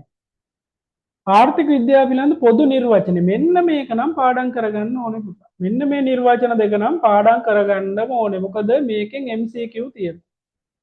right? එතකොට MCQ තියෙනවා, MCQ 50ක් තියෙනවා, 50 එක MCQ එකක් බොහෝ වෙලාවට මේකෙන් කැරගෙනවා. ඒ නිසා මේක අනිවාර්යයෙන්ම ඔළුවේ තියෙන්න ඕනේ. එහෙනම් මොකද්ද ආර්ථික විද්‍යාව කියලා කියන්නේ? මේක නිර්වචන දෙකක්. ඒ නිසා මේක මම පැහැදිලි කරන්න යන්නේ නැහැ. මේක නිර්වචන දෙකක්. ඒතකොට නිර්වචනේ අපිට ඕන විදිහට අපිට වෙනස් කරන්න බෑ. ඒක ඒ විදිහටම අපි gediya පිටින් පාඩම් කරගන්න ඕනේ. right? ඒ නිසා මම මේක පැහැදිලි කරන්නේ ඒක කියාගෙන යනවා. ආර්ථික විද්‍යාව කියන නිර්වචන දෙකක් තියෙනවා. පුතාලා දෙකම මතක තියාගන්න ඕනේ. මොකද්ද? විකල්ප භාවිත සහිත හිඟ සම්පත් හා අසීමිත මිනිස් වමනා අතර සම්බන්ධතාවය අධ්‍යයනය කරන විෂයක් ආර්ථික විද්‍යාව කියලා කියනවා. මොකද්ද? විකල්ප භාවිත සහිත හිඟ සම්පත් හා අසීමිත මිනිස් වමනා අතර සම්බන්ධතාවය අධ්‍යයනය කරන එකක් අපි ආර්ථික විද්‍යාව කියලා කියනවා. ආයෙත් මම කියනවා එක නිර්වචනයක්. විකල්ප භාවිත සහිත හිඟ සම්පත්. ඕවා අපි ඉස්සරහට කතා කරනවා. විකල්ප භාවිත කියන්නේ මොනවද? හිඟ සම්පත් කියන්නේ මොකද්ද? අසීමිත මිනිස් වමනා කියන්නේ මොනවද? ඒවා ඉස්සරහට කතා කරගෙන යනවා. මේ නිර්වචන තමයි ඇතුලේ තියෙන කරුණු තමයි ඉස්සරහට අපි සිලබස් එක ඇතුලේදී කතා කරගෙන යන්නේ. එතකොට පළවෙනි නිර්වචනේ පුතේ විකල්ප භාවිත සහිත හිඟ සම්පත් හා විකල්ප භාවිත සහිත හිඟ සම්පත් මේ වචන සෙට් එක නම් කටපාඩම් කරගන්න ඕනේ. right? විකල්ප භාවිත සහිත හිඟ සම්පත් හා අසීමිත මිනිස් වුවමනා අතර සම්බන්ධතාවය අධ්‍යයනය කරන විෂයක් ආර්ථික විද්‍යාව කියලා ඔන්න කියනවා. ආයෙත් මම පැහැදිලි කරනවා විකල්ප භාවිත සහිත හිඟ සම්පත් හා අසීමිත මිනිස් වුවමනා අතර සම්බන්ධතාවය අධ්‍යයනය කරන විෂයක් ආර්ථික විද්‍යාව කියලා කියනවා. සීමිත සම්පත් වලින් අසීමිත මිනිස් වුවමනා සපුරා ගන්නේ කෙසේදැයි හදාරන විද්‍යාව ආර්ථික විද්‍යාව. ඔන්න ඊළඟ නිර්වචන දෙකම මතක තියෙන්න ඕනේ. සීමිත සම්පත් වලින් දැන් මෙතනද කතා කරන විකල්ප භාවිත සහිත හිඟ සම්පත්. හිඟ කියන එකට තව නමක් තමයි සීමිතයි කියන එක. right?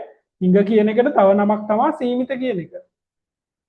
එහෙනම් මේ නිර්වචනයේදී අපි කියන්නේ සීමිත සම්පත් වලින් අසීමිත මිනිස් වුවමනාවන් මෙතනක් තියෙනවා අසීමිත මිනිස් වුවමනාව සපුරා ගන්නේ කෙසේද යන්න හදාරන විද්‍යාව ආර්ථික විද්‍යාවයි. ආයෙත් මම කියනවා සීමිත සම්පත් වලින් අසීමිත මිනිස් වුවමනා සපුරා ගන්නේ කෙසේදයි හදාරනු ලබන විද්‍යාව ආර්ථික විද්‍යාවයි. right මම හිතනවා ඔළුවට ගියා කියලා පුතාලා. මම පොඩි MCQ එකක් දෙනවා මට ආන්සර් එක chat එකේ මැසේජ් එකක් විදිහට දාන්න ඕන ඔක්කොම ටික. right මේ පාස් පේපර් එකක් මම පෙන්නන්නේ.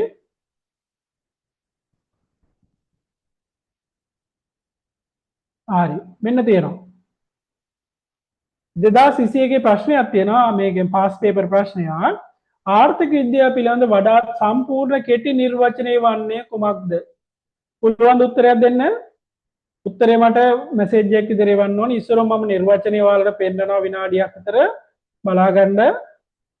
නිර්වචනය පෙන්නනවා ඊට පස්සේ ප්‍රශ්න පෙන්නනවා මට එවලෙම මට ඔයාලා ප්‍රශ්නෙට උත්තරේ මැසේජ් එකක් විදිහට දෙන්න ඕන අංක 1ද 2ද 3ද 4ද 5ද කියලා ආන්සර් එක.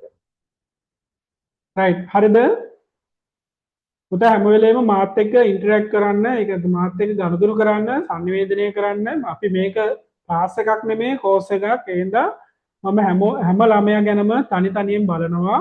මොකද ළමයි ගන්න සීමිත ප්‍රමාණයක් උපරිම 10ක් වගේ. ඒ නිසා හැම ළමයාම මාත් එක්ක ගනුදෙනු කරන්න බලන්න උත්සාහ කරන්න.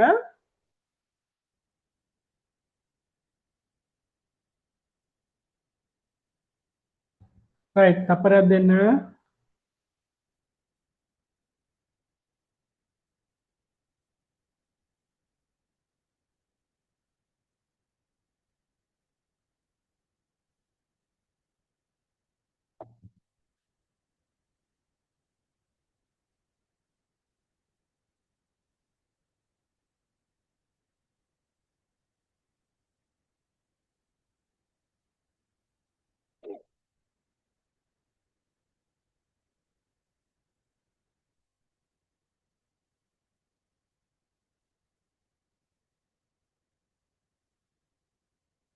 right මට උත්තරයක් දෙන්න. මෙන්න ප්‍රශ්නේ මෙන්න නෝට් එක තියෙනවා. මෙන්න ප්‍රශ්නෙට මට උත්තරයක් මැසේජ් කරන්න ඕනේ. හැමෝම පුතාලා හැමෝම මාත් එක්ක ගනුදෙනු කරන්න. right මෙන්න ප්‍රශ්නේ තියෙනවා 2021 ප්‍රශ්නෙට බලන්න ටක් ගාලා උත්තරයක් දෙන්න. මැසේජ් එකක් දාන්න ඕකෙම.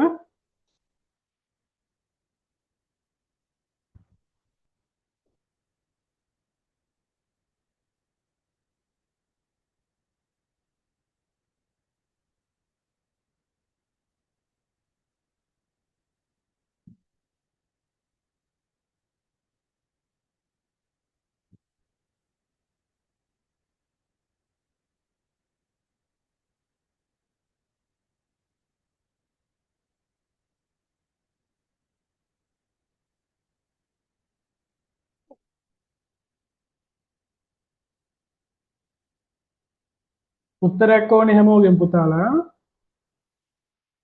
පුතාලා කීප දෙනා ඉන්නේ right thank you එක්කෙනෙක් දාලා දෙනවා හොඳයි පුතේ thank you හරි ආසයි සෙදෙව් right හොඳයි පුතේ සෙදෙව් අනුහස් right thank you පුතේ අනිත් අය චනුලි සරුෂි මේ 21යි 112 කවුද පුතා මේ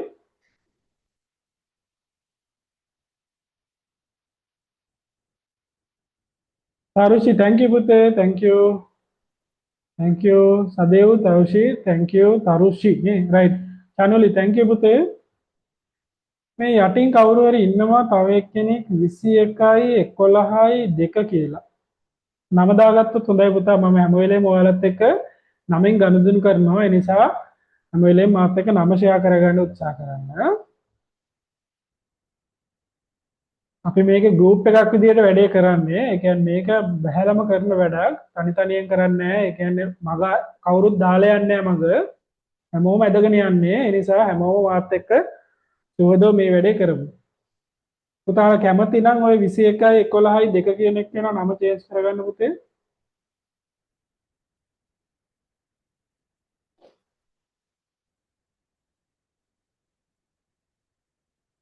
ඒකයි මං කියවරලා මේ රෙකෝඩින් බලන දරුවෙකුට මේක අර පරාදේ මොකද ඒ වෙලාවටම ප්‍රශ්න ටික ඩිස්කස් කරගෙන ඔලුවට යන එකයි අවබෝධයයි රෙකෝඩින් බලන එක අතර සැලකිය යුතු වෙනසක් තියෙනවා. රයිට් හරි අම්මා හරි.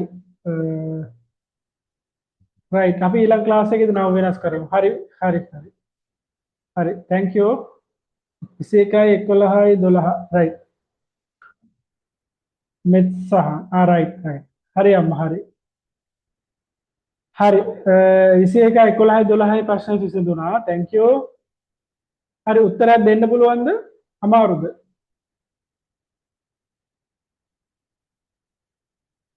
right අපි බලමු උත්තර දීපු කට්ටියට thank you.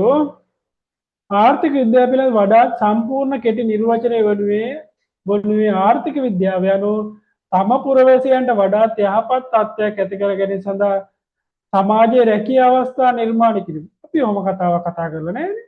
රැකිය අවස්ථා ගැන කතා කරලා තියෙනවද? නැහැ. සමාජ තත්ත්වයක් යහපත් සමාජ තත්ත්වයක් ඕම දේවල් අපි කතා කරේ නැහැ මෙච්චර වෙනකන්. රටවල් ගෝලීය වෙළඳපොළට භාණ්ඩ හා සේවා වෙළඳාම් කිරීම. අපි එහෙම දෙයක් කතා කරාද? නෑ. ඒතර දේවල් අපි කතා කරේ නෑ. පරිසරයට හානියක් නොවන පරිදි එහෙම දේවල් අපි කතා කරේ නෑ. පරිසරය ගැන අපි වචනයක්වත් කතා කරේ නෑ මේ වෙනකල්. අපි කතා කර මං කියන වචන සෙට් එකක් තියෙනවා කියලා. අන්නේ වචන සෙට් එක ඔළුවේ තියාගන්න. වචන සෙට් එක ඔළුවේ තියෙනවා නම් මේ වැඩේ ලේසි කරගන්න. හරිද? බතීෂ කියන්නේ බදුල්ලේ පුතා නේද? බතීෂ කියන්නේ බදුල්ලේ පුතා නේද? රයිට් පුතා කැමරා එක ඔෆ් කරගන්න. කැමරා එක අවශ්‍ය නැහැ. හරි.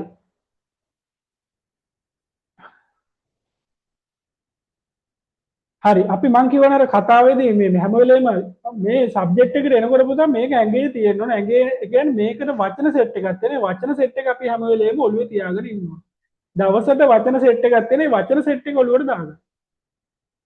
අසීමිත මිනිස් වමනා සපුරා ගැනීම සඳහා අන්න නිර්වචනයේ විදිහටම තියෙනවා. අසීමිත මිනිස් වමනා සපුරා ගැනීම සඳහා හිඟ සම්පත් කලින් එකේදී තිබ්බ හිඟ සම්පත් ඉස්සරහට ඇවිල්ලා තිබ්බේ අරගේ නිර්වචනද හිඟ සම්පත්. මේක ඒක අනිත් පැත්ත විතරයි මාරු කර පැත්ත මාරු කරලා විතරයි තියෙන්නේ. අසීමිත මිනිස් වමනා සඳහා බතීෂ පුතා මේ රෙකෝඩින් එක මුල් හරිය ඔයා බලලා ගන්න. මම මෙතන ඉඳලා ක්ලාස් එක කන්ටිනියු කරගෙන යනවා. පුතාට තේරෙයි. තේරුම් නැත්තම් මුල හරිය බලාගෙන ඉන්න. එතකොට ආපහු තේරුම් ගන්න පුළුවන්. හදිසියවත් එහෙම තේරුම් නැත්තම් මට වෙනම මැසේජ් එකක් දාන්න මම ඔයාලට ඒ ටික වෙනම පැහැදිලි කරන්නම්. අසීමිත මිනිස් වමනා සපුරාලීම සඳහා හිඟ සම්පත් බෙදා වෙන් කරනු ලබන්නේ කෙසේද යන්න අධ්‍යයනය කිරීමයි. අන්න ලේසි. අසීමිත මිනිස් වමනා සඳහා හිඟ සම්පත් බෙදා වෙන් කරන්නේ කෙසේද යන්න අධ්‍යයනය කිරීම අපි කියනවා ආර්ථික විද්‍යාව කියලා. එන උත්තරේ 5 හැමෝම උත්තර දාලා තිබ්බා. thank you පුතාලා. thank you. හරි. ඔන්න නිර්වචනේ තියෙනවා. right එහෙනම් අපේ මේ නිර්වචනය තමයි එතනදී MCQ එකක් විදිහට අපෙන් අහලා තිබ්බේ. right. ඊට පස්සේ ආර්ථික විද්‍යාව ඉගෙනීමේ වැදගත්කම ආර්ථික විද්‍යාව ඉගෙනීමේ වැදගත්කම ගැන කතා කරනවා. මේක එන්නත් පුළුවන් නොවෙන්නත් පුළුවන්. ඒ නිසා කෝකටත් මේක පාඩම් කරගන්න. සමහරට රචනා ප්‍රශ්නයකට පොඩි කොටසක් විදිහට ලකුණු දෙකක නැත්නම් ලකුණු තුනක කොටසක් විදිහට අහන්න පුළුවන් මේ වගේ දේවල්. ඒ නිසා මේක highlight කරගමු මම කතා කරන්න ඉස්සරවම. ඇයි ආර්ථික විද්‍යාව ඉගෙන ගන්න අපිට වැදගත් වෙන්නේ? ඔන්න මම කියනවා පළවෙනි එක තමයි රාජ්‍ය පාලනයේදී වැදගත් වීම. රජයක් අපිට මේ රාජ්‍ය පාලනයේදී කියලා කියනවා දේශපාලනය නැත ආණ්ඩු කරන කට්ටියට ආර්ථික විද්‍යාව පිළිබඳ ඉගෙන අවබෝධයක් තිබීම වැදගත් වෙනවා. හැබැයි වර්තමාන නම් අපිට ඒක පොඩි සැකයක් තියෙනවා. ආර්ථික විද්‍යාව ඉගෙන ගත්ත කට්ටියත් ආර්ථික විද්‍යාව ගැන කියන කතා දිහා බලපුවාම අපිට වර්තමානයේ ප්‍රශ්නයක් තියෙනවා. මෙයාලා ඇත්තටම ආර්ථික විද්‍යාව ඉගෙන ගත්තද නැත්නම් වෙන මොන හරි ඉගෙන ගත්තද කියන එක. රයිට් කොහොම වුණත් ආර්ථික විද්‍යාව ඉදා වැදගත් වෙනවා. මොකද්ද පළවෙනි එක තමයි රාජ්‍ය පාලනයේදී වැදගත් වීම. රයිට් රාජ්‍ය පාලනයේදී වැදගත් එක සබ්ජෙක්ට් එකක් තමයි ආර්ථික විද්‍යාව. ආර්ථික විද්‍යාව දන්නේ නැත්නම් රාජ්‍ය පාලනයේදී ලොකු ප්‍රශ්න වලට මුහුණ දෙන්නේ. රයිට් මම හිතන විදිහට පාර්ලිමේන්තුවේ දැන් 225න් අඩුම වශයෙන් 150ක්වත් ආර්ථික විද්‍යාව හෝ සමාජ විද්‍යාව ගැන අවබෝධයක් තියෙන කෙනෙක් නැත්නම් ඒ සම්බන්ධ උපාධියක් හෝ වෙනත් වෘත්තීය සුසුකමක් තියෙන එක්කෙනෙක් පාර්ලිමේන්තුවට පත් වුණා නම් හොඳයි කියලා හිතන්නේ. මොකද 225න් අඩුම වශයෙන් 150ක්වත් ආර්ථික විද්‍යාව හා සමාජ විද්‍යාව පිළිබඳ අවබෝධයක් හා පළපුරුද්දක් නැත්නම් ඒ සම්බන්ධයෙන් උපාධියක් හෝ තියෙන පුද්ගලයන් පත් වුණා නම් හොඳයි. ඉතිරි 75 ඔය එක විශේෂේෂයන් සම්බන්ධ වෛද්‍ය විද්‍යාව සම්බන්ධයෙන් ඊට පස්සේ ඔය එක විශේෂේෂයන් සම්බන්ධයෙන් තියෙන කට්ටිය එහෙම එකතු වුණා නම් මේටදී අපිට ලස්සන රටක් නිර්මාණය කරගන්න පුළුවන්. මොකද ආර්ථික විද්‍යාව කියන එක වෛද්‍ය වෘත්තිකයෙකුට උනත් ආර්ථික විද්‍යාව ගිණුම් කරණය කියන විෂයන් අනිවාර්යෙන් වැදගත් වෙනවා. එතකොට පාර්ලිමේන්තුවත් ඔය වගේ ව්‍යුහයක් හැදුනොත් අපිට වැදගත් කියලා මට පෞද්ගලිකව හිතෙනවා. එහෙනම් පළවෙනි වැදගත්කම තමයි රාජ්‍ය පාලනයේදී වැදගත් වීම. දෙක තමයි සාර්ථක පුරවැසියෙකු ලෙස කටයුතු කිරීමේදී වැදගත් වෙනවා. සාර්ථක පුරවැසියෙක් විදිහට. ඒ කියන්නේ අපි දැනගන්න ඕන පුතා ආර්ථික මේක අනිත් එක මේ ආර්ථික විද්‍යාව කියන විෂය A level වලට එන්නේ නැතුව මේක සාමාන්‍ය 9 වසරේ ඉඳලා මෙච්චර ලොකු ප්‍රමාණයක් නැතුව පොඩිවට හරි 9 වසරේ 10 වසරේ ඉඳලා හරි උගන්නගෙන එනවා නම් ළමයින්ට වැදගත් වෙනවා. මොකද හැමෝම A level වලට කොහොම ඉකෝන් කරන්නේ නැහැනේ. නමුත් ඉකෝන් කියන විෂය පොදුවේ හැම මිනිස්සෙකුටම වැදගත් වෙනවා. ඉංජිනේරටත් වැදගත් වෙනවා. ડોක්ටර්ටත් වැදගත් වෙනවා. නර්ස්ටත් වැදගත් වෙනවා. ඊට පස්සේ නිකම් කම්කරුවටත් ආර්ථික විද්‍යාව කියන විෂය වැදගත් වෙනවා. මොකද මිනිස්සු හැම වෙලේම අත මහන්සි වෙන්නේ කීයක් හරි අතට ගන්නනේ. මුදල් හොපයන්නනේ. ඒතොර ඒ උපේන මුදලෙන් වියදම් කරන්න යනකොට එයාට හොඳ අවබෝධයක් තියෙන්න ඕනේ කොහොමද මේක වියදම් කරන්නේ කියන එක. ඒ නිසා ආර්ථික විද්‍යාව කියන විෂය හැමෝටම පොදුවේ වැදගත් වෙනවා. අනිත් එක තමයි ආර්ථික සිද්ධීන් වඩාත් හොඳින් තේරුම් ගැනීමට හැකියවීම කියලා කියනවා. ආර්ථික විද්‍යාව දන්නේ කෙනෙකුට ආර්ථික විද්‍යා සංකල්ප වඩාත් හොඳින් තේරුම් ගන්න පුළුවන්. දේශපාලන කතාවක් නෙමෙයි පුතාලා අර ජනාධිපතිවරණයේ කාලේ ඔය ත්‍රිවිල් වල යන අයියලා මාමලා ඉන්නේ. right ඒ කාලේ ජනාධිපතිවරණයේ කිට්ටු කාලේ ආර්ථික විද්‍යාඥයෝ ලංකාවේ ගොඩාක් හිටියා. right ආර්ථික විද්‍යාඥයෝ ලංකාවේ ගොඩාක් හිටියා ඔය ඡන්දේ කාලෙට. හඩපිල් වල ත්‍රිවිල් නැවතුම් පොළවල් වල පාකින් වල ඔය හැම තැනකම ආර්ථික විද්‍යාඥයෝ හිටියා. ඒතකොට තමයි ඉස්කෝලේ ගිහින් තියෙන 6-7 වසර වලට විතර නමුත් එයා ලොකුවට ආර්ථික විද්‍යාව ගැන කතා කරනවා. right මන් දන්නේ ඔය කොහෙන් ඒක ඔයාලා අවබෝධ කරගන්නවද කියලා ඇත්තටම ඒ කියන්නේ කිසිම අවබෝධයක් හෝ සංකල්ප ගැන ආර්ථික විද්‍යාව සංකල්ප ගැනවත් සරල අවබෝධයක්වත් නැතුව ඔහේ කතා කරගෙන යනවා. right ඒකෙන් වෙන්නේ සමාජයේ වෙන වැරදි හරි සංකල්පයක් වැරදිවට තේරුම් ගත්තොත් ඒ හරහා සමාජයේ වැරදි පැත්තකට යන්න පුළුවන්. right ඒතකොට බොරුවට නිකන් දේශපාලන ඡන්ද කාලයට විතරක් ඔය එක එක ආර්ථික විද්‍යාඥයෝ ත්‍රිවිල් වලයි අනම්මන කඩවල් වලයි ආර්ථික විද්‍යාඥයෝ වැහි වැහලා ඉන්නවා. right එහෙම නැතුව ඇත්ත සබ්ජෙක්ට් එක දන්න සමාජයේ යම් පිරිසක් ගොඩනගෙනවා නම් ඒක රටක් විදිහට ඉතා වැදගත් වෙනවා. අනිත් එක තමයි ආයෝජකයන්ට පාරිභෝගිකයන්ට හා නිෂ්පාදකයන්ට සාපේක්ෂව තීරණ ගැනීමේදී වැදගත් වෙනවා. මේවා අපි ඉස්සරහට කතා කරනවා කොහොමද මේවා එක එක්කෙනාට වැදගත් වෙන්නේ කියලා. දැනට නිකන් මතක තියාගන්න විතරක් කියාගෙන යනවා. ඡන්දදායකයෙකුට සිය ඡන්දය භාවිතා කිරීමට වැදගත් වෙනවා. මේක නම් ඉතා වැදගත් දෙයක්. right මම දැන් දේශපාලන කතාවක් නේ මේක ඇත්තටම අපේ සිලබස් එක ඇතුලේ තියෙනවා. ඡන්ද කාලේට ආර්ථික විද්‍යාඥයෝ වැහි වැහලා ඉන්නවා. right ඔය මම ඉස්සලා කිව්වා වගේ ත්‍රිවිල් අයියලා තමයි ආර්ථික විද්‍යාඥයෝ වෙන්නේ. ත්‍රිවිල් එක්ක නැංගොත් බහින කල්ම කතා කරන්නේ රටේ ආර්ථිකය ගැන. right එතකොට ඡන්දදායකයෙක් විදිහට නිවැරදි තීරණයක් ගන්න ආර්ථික විද්‍යාව දැනගෙන තියෙන එක ඉතා වැදගත්. මොකද ආර්ථික විද්‍යාව පිළිබඳ පොඩි හරි අවබෝධයක් තියෙන මිනිස්සෙක් මිනිස්සු දේශපාලඥයෝ කියන කතාවල හරය නැත්නම් ඒකේ වටිනාකම එයාට තේරුම් ගන්න පුළුවන්. ඒක මෙයා ඇත්තද මේ කියන්නේ මෙයා ඇත්තටම මේ දේ කරයිද මෙයා මේ දේ ඇත්තටම කරන්න පුළුවන්කම තියනවද බැරිද කියන එක තේරුම් ගන්න පුළුවන්. එයාට හොඳ ඡන්දදායකයෙක් වෙන්න පුළුවන්. එයාට ආර්ථික විද්‍යාව පිළිබඳ අවබෝධයක් තියෙනවා. නම් මම හිතන්නේ ආර්ථික විද්‍යාව පිළිබඳ අවබෝධයක් නැතිකම තමයි අපිට මේ වර්තමානයේ මේ තත්ත්වයට මුහුණ දෙන්න උනේ කියලා.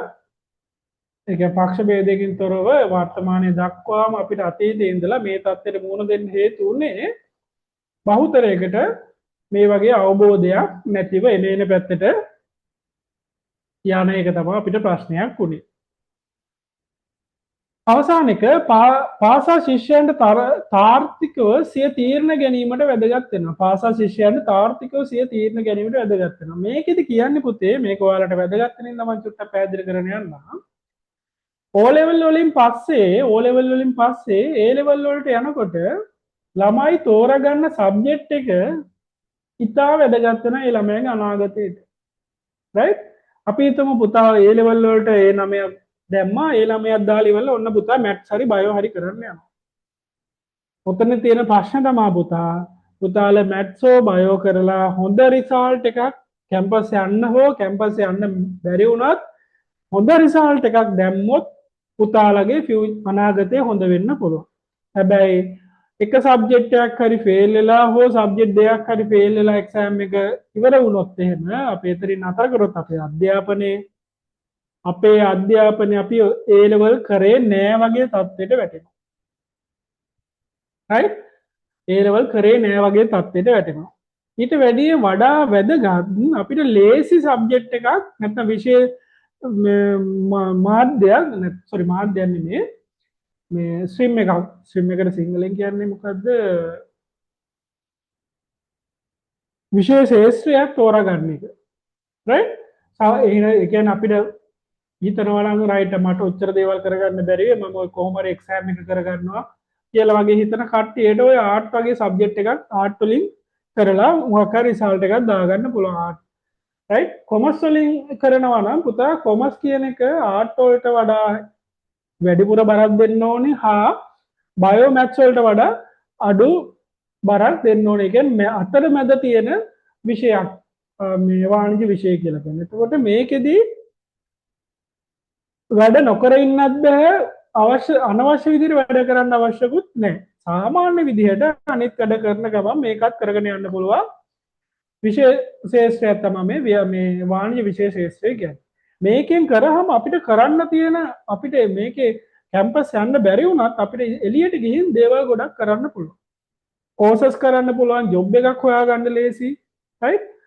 A level කොමර්ස් කරා කිව්වහම සාමාන්‍ය අපිට ගොඩක් තැන්වල අපිට ජොබ් එකක් හොයාගන්න හැකියාව තියෙනවා.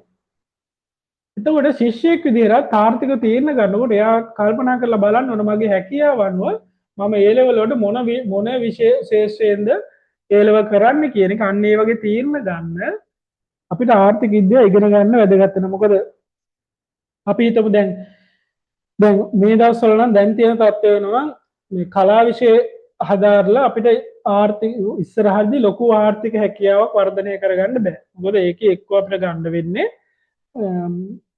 එක්ක රජයේ මොකක් හරි තනතුරක් ඒ වගේ සාමාන්‍ය තනතුරක් ඒ වගේ තනතුරකට තමයි අපිට කලා විෂයෙන් යන්න වෙන්නේ.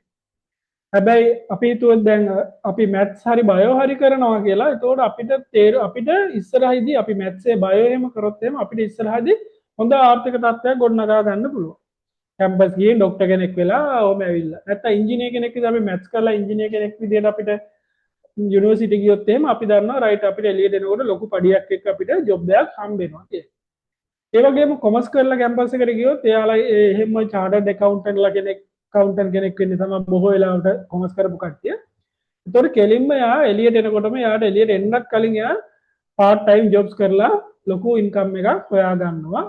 එතකොට ඒ අපි ෆීල්ඩ් එක බලන්න ඕනේ. ඒ ෆීල්ඩ් එක ගැන තීරණයක් ගන්නත් ළමයාට හොඳ ආර්ථික විද්‍යාව පිළිබඳ අවබෝධයක් තියෙන්න ඕනේ. අවසාන එක තමයි පුද්ගලයෙකුට වඩාත් හොඳ රැකියාවක් තෝරා ගැනීමට වැදගත් අන්න ඒක මම අර උඩින් කතා කරපු කරුණට සම්බන්ධවම යන්නේ. එතකොට පුද්ගලයෙකුට වඩා හොඳ රැකියාවක් තෝරා ගැනීමට වැදගත් වෙනවා. උදාහරණයක් විදිහට මේ වගේ උදාහරණයක්. දැන් පුතා මාසික රුපියල් 50000ක ජොබ් එකක් 50000ක පඩියක් හම්බ වෙන ජොබ් එකක ඉන්නවා. රයිට්? මේකේ තව අවුරුදු 10ක් ගියත් මේකේ වැඩ කරත් ඔයාට හම්බෙන්නේ රුපියල් 50000යි කියලා හිතන්න. රයිට්? මේකේ ප්‍රොමෝෂන් හම්බෙන්නේ අවුරුදු 20කට සැරයක්. පඩි වැඩි වෙන්නේ අවුරුද්දක රුපියල් 500යි 1000යි ඔහොම තමයි පඩි වැඩි. රයිට්? ඔන්න පුතාලා තව දැනගන්නවා තව තැනක් තියෙන ආයතනයක්. හැබැයි මූලික පඩිය රුපියල් 10000යි. පළවෙනි අවුරුද්ද වැඩට ගියාම ඒක රුපියල් 40000ක් දක්වා වැඩි වෙනවා. දෙවෙනි අවුරුද්ද වැඩට ගියාම ඒක රුපියල් 70000ක් දක්වා වැඩි වෙනවා. තුන්වෙනි අවුරුද්දේ ඔක 1,20,000ක් දක්වා වැඩි වෙනවා. අවුරුදු 5ක් විතර යනකොට 1,02,000ක් විතර හම්බ වෙනවා. ඔය වගේ තමයි ඒ ආයතනේ පඩි කියලා හිතන්නේ. හැබැයි දැන් ප්‍රශ්නේ තියෙන්නේ මම දැන් වැඩ කරන එකේ 50000ක් හම්බ වෙනවා. මේක අතහැරලා අරකට ගියොත් එහෙම ඒකේ මූලික පඩිය රුපියල් 10000යි නැත්නම් 20000යි. ඒකට මම අවුරුද්දක් ඉන්න ඕනේ රුපියල් 20000යි පඩියට. මේකේ හිටියනම් අවුරුද්දම රුපියල් 50000 හම්බෙනවා. අන්න දැන් පුතාලට තේරීමක් තෝරන්න වෙනවා. මම කෝකේද ඉන්නේ මේ 50000 කැප කරලා අර 10000 ජොබ් එකට යනවද? නැත්නම් ඒක අතහැරලා මේකෙම ඉන්නවද කියන්නේ.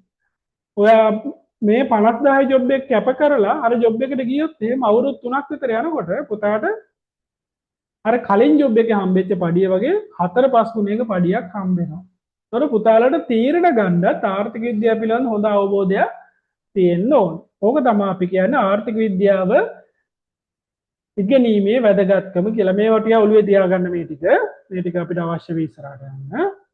රයිට්. ඔන්න අපේ වැදගත්ම මාතෘකා ටිකට එනවා. සූක්ෂම ආර්ථික විද්‍යාව. රයිට්. ආර්ථික විද්‍යාව පුතා කොටස් දෙකකට බෙදෙනවා. දැන් මේ ආර්ථික විද්‍යාව ගැන අපි කතා කරන ආර්ථික විද්‍යාව නිර්වචනයත් කතා කරන්නේ. ආර්ථික විද්‍යාව කොටස් දෙකකට බෙදෙනවා. මොකද්ද කොටස් දෙක? සූක්ෂම ආර්ථික විද්‍යාව හා සාර්ව ආර්ථික විද්‍යාව කියලා. මොකද්ද? ආර්ථික විද්‍යාව කොටස් දෙකයි.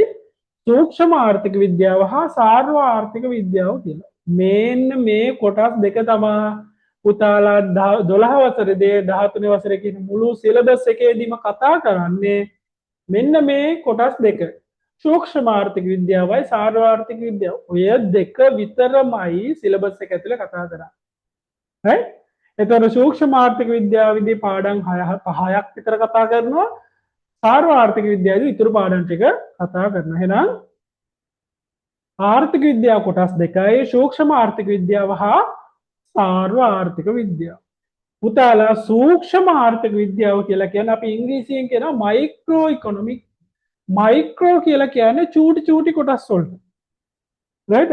මයික්‍රෝ එකකින් අපි බලන්නේ අර චූටි චූටි දේවල් අපි බලන්නේ. ඒ වගේ සූක්ෂම ආර්ථික විද්‍යාව කියලා කියන අපි ඉංග්‍රීසියෙන් කියන මයික්‍රෝ ඉකොනොමික් කියලා. ඒ කියන්නේ ආර්ථිකයේ තියෙන චූටි චූටි කොටස්. ආර්ථිකයේ තියෙන චූටි චූටි කොටස්. ඔය වචනේ මොළුවෙන් දාගන්න චූටි චූටි කොටස්. ආර්ථිකයේ තියෙන චූටි චූටි කොටස් ගැන අපි අධ්‍යයනය කරනවා නම් අන්න ඒකට අපි කියනවා සූක්ෂම ආර්ථික විද්‍යාව කියලා. ආර්ථිකයේ තියෙන චූටි චූටි කොටස් ගැන. right? ආර්ථිකයේ තියෙන චූටි චූටි කොටස් ගැන. ඒතර ඔන්න වචනේ තියාගන්න චූටි චූටි කොටස් කියන එක. ඊට පස්සේ මම කියනවා මොනවද මේ චූටි චූටි කොටස් කියන්නේ කියලා. සූක්ෂම ආර්ථික විද්‍යාව කොටස් දෙකයි. සූක්ෂම ආර්ථික විද්‍යාව හා සාර්ව ආර්ථික විද්‍යාව. සූක්ෂම ආර්ථික විද්‍යාවේදී කරන්නේ ආර්ථිකයේ තියෙන චූටි චූටි කොටස් ගැන අධ්‍යයනය කිරීමක් අපි කියනවා සූක්ෂම ආර්ථික විද්‍යාව කියලා. එහෙනම් මොනවද මේ චූටි චූටි කොටස්? right? අන්න ඒවා ටික තමයි අපි දැන් කතා කරන්න ඕනේ. එහෙනම් ඔන්න මම සූක්ෂම ආර්ථික විද්‍යාව මොකක්ද කියන එක නිර්වචනය කතා කරනවා පුතා මේක නම් අනිවාර්යෙන් පාඩම් කරගන්න ඕනේ. මොකද මේකෙන් හැමදාම ප්‍රශ්න අහනවා, MCQ උත් අහනවා, රචනා ප්‍රශ්නත් අහනවා. මේක අනිවාර්යෙන්ම පාඩම් කරගන්න ඕනේ. මොකද්ද සූක්ෂම ආර්ථික විද්‍යාව කියලා කියන්නේ? සූක්ෂම ආර්ථිකයේ සමන්විත වී ඇත්තේ එක් අංශ මං කියවි චූටි කෑලි කියලා. එක් අංශ ආයතන පුද්ගලයන් හා ආර්ථික විචල්යන් ආදී කුඩා ඒකකවල චූටි කෑලි වල මොනවද චූටි කෑලි? අංශ වෙන්න පුළුවන්, ආයතනයක් වෙන්න පුළුවන්, පුද්ගලයෙක් වෙන්න පුළුවන්, නැත්නම් ආර්ථික විචල්යන් වෙන්න පුළුවන්. මෙන්න මේ වගේ චූටි ඒක ගැන වෙන් වශයෙන් ඒවා ගෙනල්ලා ඒ වගේ හැසිරීම අධ්‍යයනය කිරීමක් සූක්ෂම ආර්ථික විද්‍යාව ලෙස හැඳින්වේ. මේක නම් අනිවාර්යෙන් පාඩම් කරන්න ඕන පුතා.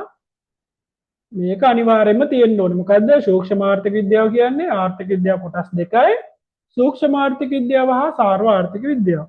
සූක්ෂම ආර්ථික විද්‍යාව කියලා කියන්නේ ආර්ථිකයක් සමන්විත වී ඇති එක් අංශ ආයතන පුද්ගලයන් හා ආර්ථික විචල්යන් ආදී කුඩා ඒකක වෙන් වශයෙන් ගෙන ඒවායේ හැසිරීම අධ්‍යයනය කිරීමක් සූක්ෂම ආර්ථික විද්‍යාව ලෙස හැඳින්වේ කියලා කියනවා. මේකෙදි කියනවා මේ අනුව ආර්ථික පද්ධතියක සිටින වැදගත්ම කැලේ මේ යන්නේ ආර්ථික පද්ධතියක සිටින පාරිභෝගිකයන් මාර වැදගත් පුතා මේ කතා කරන එක. ඒකයි රතු පාටින් යන්නේ. පාරිභෝගිකයන්, ශ්‍රමිකයන්, නිෂ්පාදන ආයතන හා රජය වැනි තීරණ ගන්නා විවිධ ඒකකවල ආර්ථික හැසිරීම විග්‍රහ කිරීම සූක්ෂම ආර්ථික විද්‍යාව තුළින් සිදු කෙරේ කියලා කියනවා. මොකද්ද කියන්නේ? සූක්ෂම ආර්ථික විද්‍යාව තුළින් සිදු කෙරේ කියලා කියනවා. මොනවා ගැන අධ්‍යයනය කරන එකක්ද? පාරිභෝගිකයන් ගැන, ආර්ථික පද්ධතියක ඉන්න පාරිභෝගිකයන් ගැන, ශ්‍රමිකයන් ගැන, නිෂ්පාදන ආයතන හා රජයේ තීරණ ගන්නා විවිධ ඒකකවල හැසිරීම විග්‍රහ කිරීම සූක්ෂම ආර්ථික විද්‍යාවේදී වෙනවා කියලා අපි කතා කරනවා.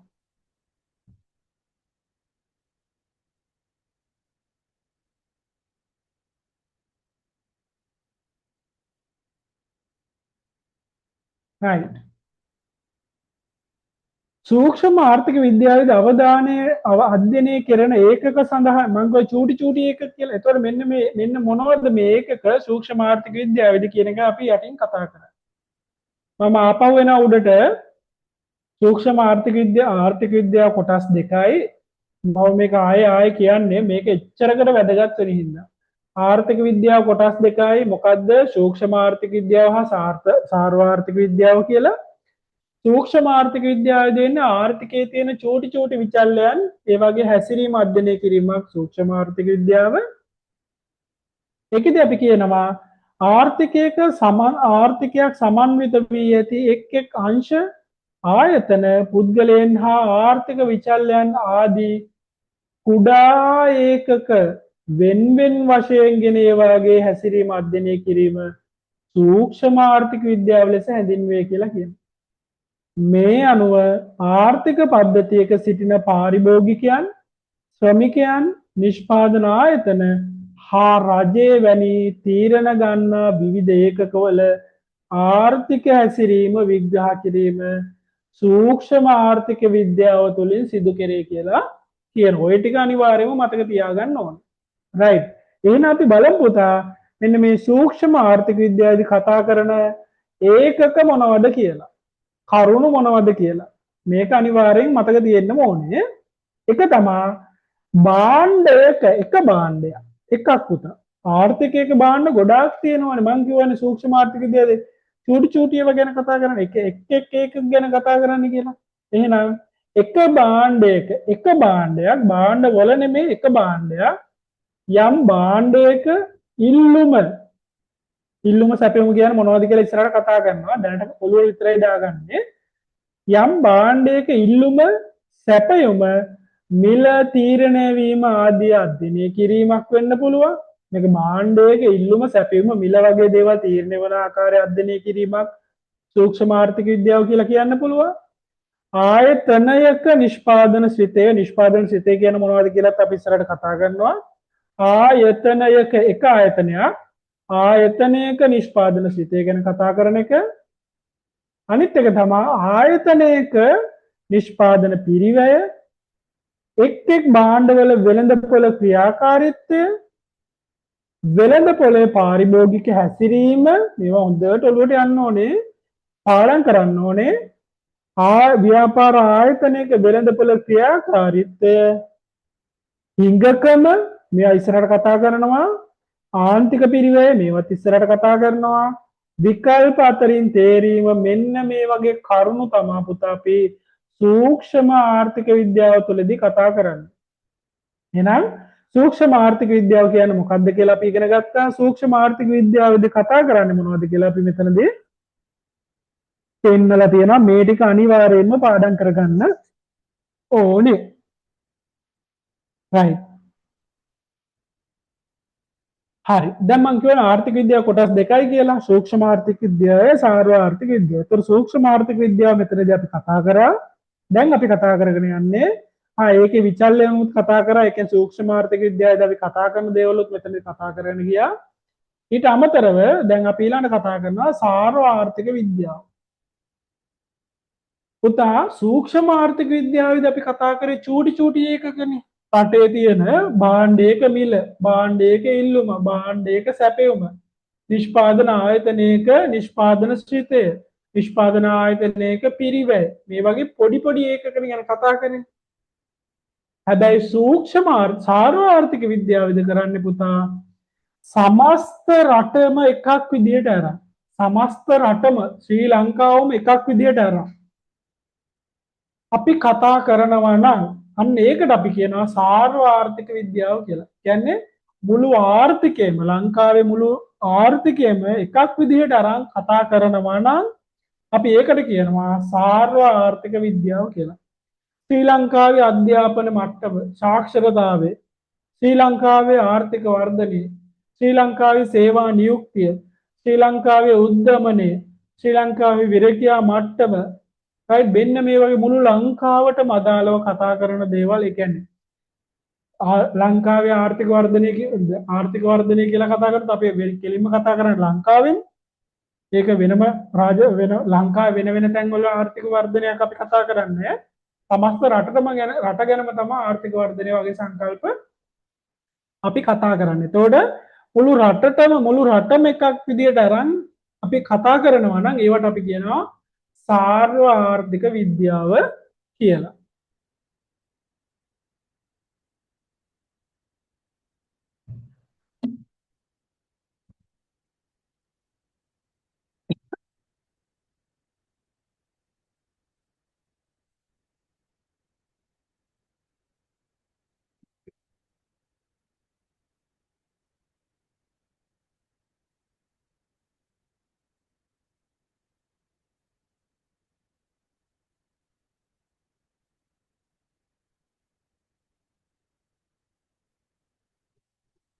right. එහෙනම් සාර්ව ආර්ථික විද්‍යාව කියන්නේ මොකක්ද කියලා මෙතන නිර්වචනයේ තියෙනවා අපි කතා කරන්න යමු. සාර්ව ආර්ථික විද්‍යාවේ ආර්ථිකයේ සමස්ත ක්‍රියාකාරීත්වය මම කියවන මුළු ලංකාවම එකක් විදිහට අරන් කතා කරනවා කියලා. ආර්ථිකයේ සමස්ත ක්‍රියාකාරීත්වය අධ්‍යයනය කෙරේ කියලා කියනවා. මුළු රටක් විදිහට අරන් මුළු රටේම ක්‍රියාකාරීත්වය තමයි අධ්‍යයනය කෙරෙන්නේ. ආර්ථිකයක සමස්ත ක්‍රියාකාරීත්වය සිදුවන්නේ එක් අංශ හා ආයතන පුද්ගලයන් ආදී කුඩා ඒකක සියල්ලගේම එකතුවකින්. අන්න අර සූක්ෂම ආර්ථික විද්‍යාව අපි කතා කරපු තනි ඒකකවල සමස්ත එකතුවෙන් තමා සාර්ව ආර්ථික විද්‍යාව සකස් වෙන්නේ. ඒ කියන්නේ සාර්ව ආර්ථික විද්‍යාව හැම වෙලෙම කතා කරන්නේ සමස්තය ගැන, මුළු ඒකකයම ගැන, මුළු රට ගැනම, මුළු ආර්ථිකය ගැනම. සූක්ෂම ආර්ථික විද්‍යාව කතා කරන්නේ ආර්ථිකයේ තියෙන චූටි කොටස් ගැන. උදාහරණයක් ගත්තොත් කේක් ගෙඩියක් ගත්තොත් කේක් ගෙඩිය කපලා තියෙනවනේ, කපපු කෑලි ගැන කතා කරනවා නම් ඒක අපි කියනවා සූක්ෂම ආර්ථික විද්‍යාව. මුළු කේක් ගෙඩියම ගැන කතා කරනවා නම් ඒකට අපි කියනවා සාර්ව ආර්ථික විද්‍යාව කියලා. එහෙයින් එක් එක් අංශවල සමස්ත ක්‍රියාකාරීත්වයත් එම ක්‍රියාකාරීත්වය තීරණය කරන සාධකත් එම ක්‍රියාකාරීත්වය තුලින් පැන නගින ප්‍රශ්නත් සාර්වාර්ථික විද්‍යාවේදී අධ්‍යයනය කෙරේ කියලා කියනවා. රයිට්. මොකද්ද? සාර්වාර්ථික විද්‍යාවෙන් ආර්ථිකයේ සමස්ත ක්‍රියාකාරීත්වය අධ්‍යයනය කෙරේ. ආර්ථිකයක සමස්ත ක්‍රියාකාරීත්වය සිදුවන්නේ එක් එක් අංශ ආයතන හා පුද්ගලයන් ආදී කුඩා ඒකක සියල්ලේ එකතුවෙනි. එහෙයින් ඒ අංශවල සමස්ත ක්‍රියාකාරීත්වය එම ක්‍රියාකාරීත්වය තීරණය කරන සාධකත් එම ක්‍රියාකාරීත්වය තුලින් පැන නගින ප්‍රශ්නත් සාර්වාර්ථික විද්‍යාවේදී අධ්‍යයනය කෙරේ කියලා. මේවා අනිවාර්යෙන් පාඩම් කරන්න ඕනේ. මේවා පේපර් වල තියෙනවා හැමදාම එනවා. නිසා අනිවාර්යෙන් පාඩම් කරන්න ඕනේ. සාර්වාර්ථික විද්‍යාවේදී අවදාන අධ්‍යයනය කරන ඒකක අන්න සූක්ෂම ආර්ථික විද්‍යාවෙත් අපි අධ්‍යයනය කරන ඒකක තිබ්බා. සාර්වාර්ථික විද්‍යාවෙත් අපි අධ්‍යයනය කරන ඒකක තියෙනවා. මොනවද ඒකක? පළවෙනි එක සමස්ත නිමවුම් මට්ටම මුළු රටේම නිෂ්පාදනය. සමස්ත ආදායම මුළු රටේම ආදායම. ආර්ථික උත්පාදය හා අවපාදය මේ කරුණු විතරක් මතක තියාගන්න. මේවා ඉස්සරහට අපි ඉගෙන ගන්නවා උත්පාදය කියන්නේ මොකද්ද අවපාදය කියන්නේ මොනවද කියලා. නමුත් ඒවා පස්සට යන දේවල්. නමුත් මෙතනදී අපි මේවා මතක තියාගන්න ඕන. රටේ උද්දමනය. රයිට්? රටේ සේවා නියුක්තිය. රටේ විරකියා මට්ටම. රටේ ආයෝජනය. රටේ ආර්ථික වෘද්ධිය. රටේ ආර්ථික පසුබෑම. රටේ ගෙවුම් ශේෂය. මේවා අපි ඉස්සරහට කතා කරන මේ ගෙවුම් ශේෂයම කියන්නේ මොනවද කියලා. රටේ විනිමය අනුපාතය. රටේ මුදල් සැපයුම. රටේ ආනයන හා අපනයන. ඒතකොට මේ මම ඔක්කොම කිව්වේ රටේ කියලා. ඒ කියන්නේ මුළු රටටම අදාළව කතා කරන දේවල්. හරිද? එහෙනම් මම හිතනවා මේ දෙකම ඔළුවට ගියා කියලා. ඒතකොට සූක්ෂම ආර්ථික විද්‍යාවද අපි කතා කරන්නේ පොඩි පොඩි ඒකක.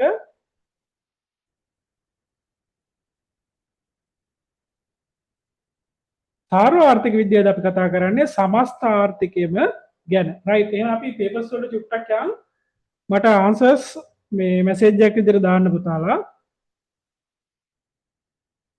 රයිට්. අපි පටන් ගමු. රයිට්.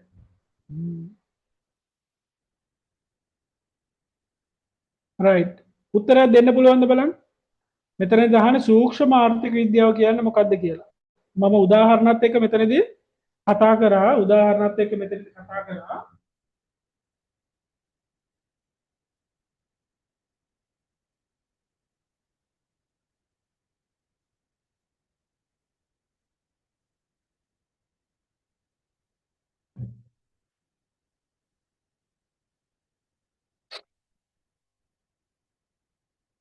මේ තියෙන සූක්ෂම ආර්ථික විද්‍යාව කියන්නේ මොනවද කියලා.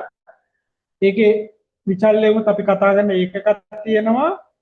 රයිට්. මේක දිහා බලලා මට උත්තරයක් දෙන්න බලන්න. මෙන්න ප්‍රශ්නේ 2015 අහපු ප්‍රශ්නයක්. උත්තරයක් දෙන්න බලන්න. මැසේජ් එකක් දාන්න ආන්සර් එක. තරුෂි දිල්ෂාන් සෙදෙව් කවුද ලෙෆ්ට් උනේ? කවුද ලෙෆ්ට් උනේ? තරුෂි දිල්ෂාන් පබසර නැද්ද? සෙදෙව් රයිට්. මැසේජ් එකක් දාන්න පුතා ආන්සර් එක. ලේසි එකක්. මේ ෆිගර්ස් දිහා බලන්න එපා. ඔය පර්සන්ටේජ් දිහා බලන්න එපා. ඒවා අපිට අදාළ නැහැ. නිකන් තියෙන්නේ ඒවා. අපි ඒක ළමයාව නොමග යවන්න දීලා තියෙන. මෙන්න මේවා ළමයාව නොමග යවන්න දීලා තියෙන දේවල්. ඒවා දිහා බලන්න එපා. ඒවා දිහා බලන්න නැතුව දීලා තියෙන වචනේ කියවලා බලන්න. right thank you. කවුද පුතේ මේ? right දිල්ෂාන්. right හොඳයි පුතා. right very good thank you. Dilshan හොඳයි පුතේ.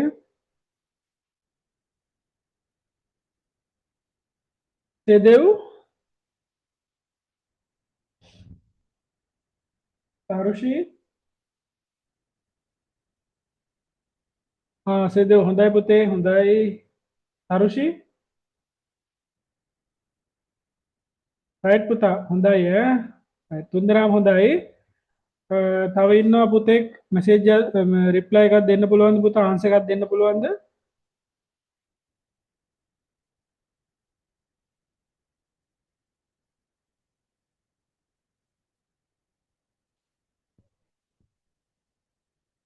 රයිට් අපි කතා කරගෙන යන්නේ.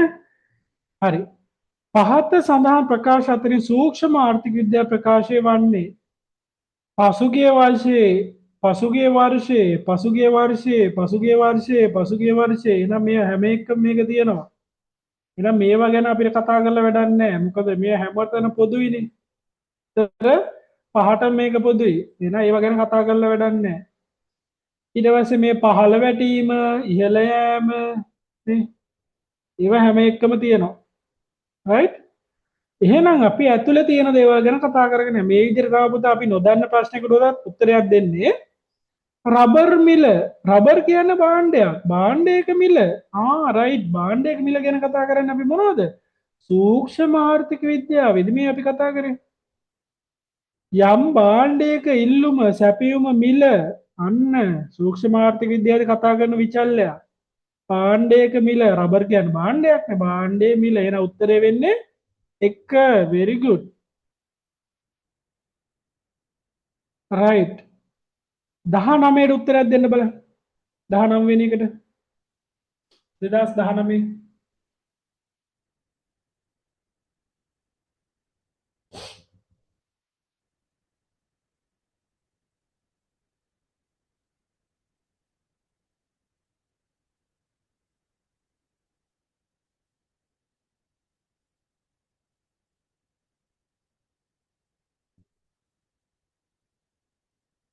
පුතා මෙත්සන් නේද පුතේ මෙත්සන් මෙච්චාන් පුතා රිප්ලයි මේ මොන හරි ප්‍රශ්නයක් තියෙනවා නම් මෙසේජ් එකක් හරි දාන්න තේරෙන්නේ නැත්නම් වේගෙ වැඩි නම්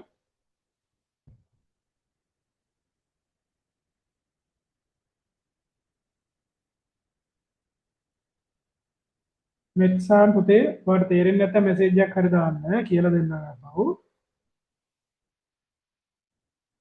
අපි හෙට ක්ලාස් එක ජොයින් වෙනකොට නම මාරු කරගන්න ඈ රයිට් 2019 කට උත්තරයක් දෙන්න බලන්න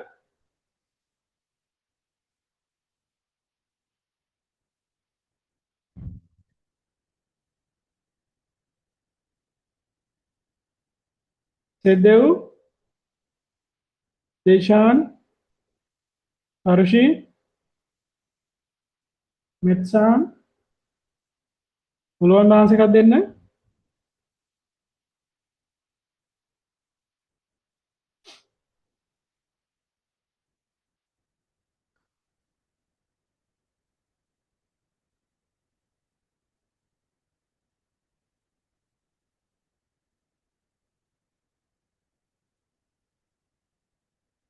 රයිට් හොඳයි පුතා හොඳයි සතුටුයි මෙත්සන් හොඳයි පුතේ ඔතනම මැසේජ් එකක් දාන්න පුළුවන් මේ Zoom එකේම පිටක් උත්සාහ කරලා බලන්න ලොකේෂන් එක හොයාගන්න Zoom එකේම මැසේජ් එකක් දාන්න පුළුවන් රයිට් අපිට කවුද ආන්සර්ස් දීලා තියෙනවා සදේව් thank you පුතේ Tharushi thank you Dilshan thank you Dilshan පුතේ ආපහු චෙක් කරගන්න මෙච්චාන් thank you පුතා හරි උත්තරේ දිල්ෂාන් පුතා ආපහු කියවා ගන්න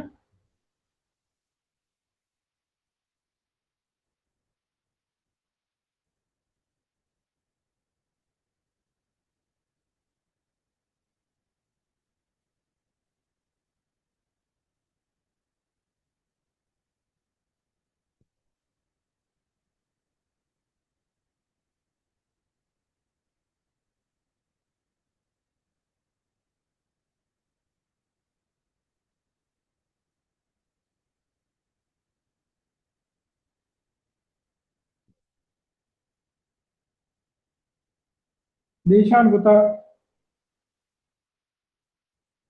හරි කමන්නේ අපි බලමු දැන් මේකද කියන්නේ එක් කුටුම්බ එක් අපි චූටි චූටි කෑලි ගැන කතා කරන්නේ මෙතන තියෙන්නේ මේ එක් ඒකක මේ එක් එක් ගැන කතා කරනකොට එක් ආයතන පුද්ගලයන් හෝ ආර්ථික විචල්්‍යයක් තමාට පුතාර මේ ප්‍රශ්න වෙන්න ඇති වෙන්න මේකද දන්න මේ කුටුම්බ කියන එකත් දන්න පුතා කුටුම්බයක් කියන්න පවුලක් පවුලක් කියලාගැන අපි ගෙදරන අපේ ගෙදර කුටුම්බයක් දිරි තම අපි කතා කරන්න ඇයි මේවා මේ ආර්ථික විද්‍යාවන මේ සාමාන්‍ය සමාජය අපි කතා භා කරන වචන කුටුම්බයක් කියලා ගැන පවුල් සංස්ථාවක් නැතම් පවුලක් ගෙදර අම්ම තාත්තා ඔය පුතා අයිය අක්කා මේ ඔක්කෝගේ එකතුවක් අපි කුටුම්බයක් කියලා කතා කරන්න තොර පවුලේ ආදායම පවුල වියදම මේවා ඔක්කොම සූක්ෂම ආර්ථික විද්‍යා සංකල්ප එන උත්තර වෙන්න ඕනේ සූක්ෂම ආර්ථික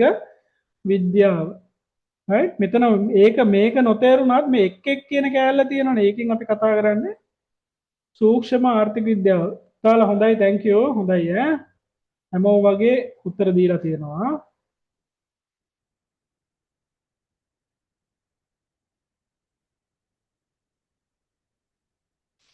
රයිට් ඊට පස්සේ අපි එමු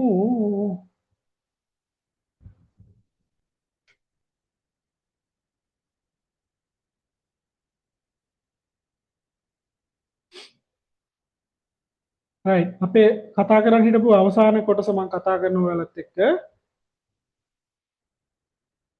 රයිට් ඊළඟට මම කතා කරන පුතාලා සංකල්ප දෙකක් ගැන කතා කරන දේශාන් කැමරාව ඔෆ් කරගන්න පුතේ කැමරාව ඔෆ් කරගන්න කැමරාව ඕනේ මට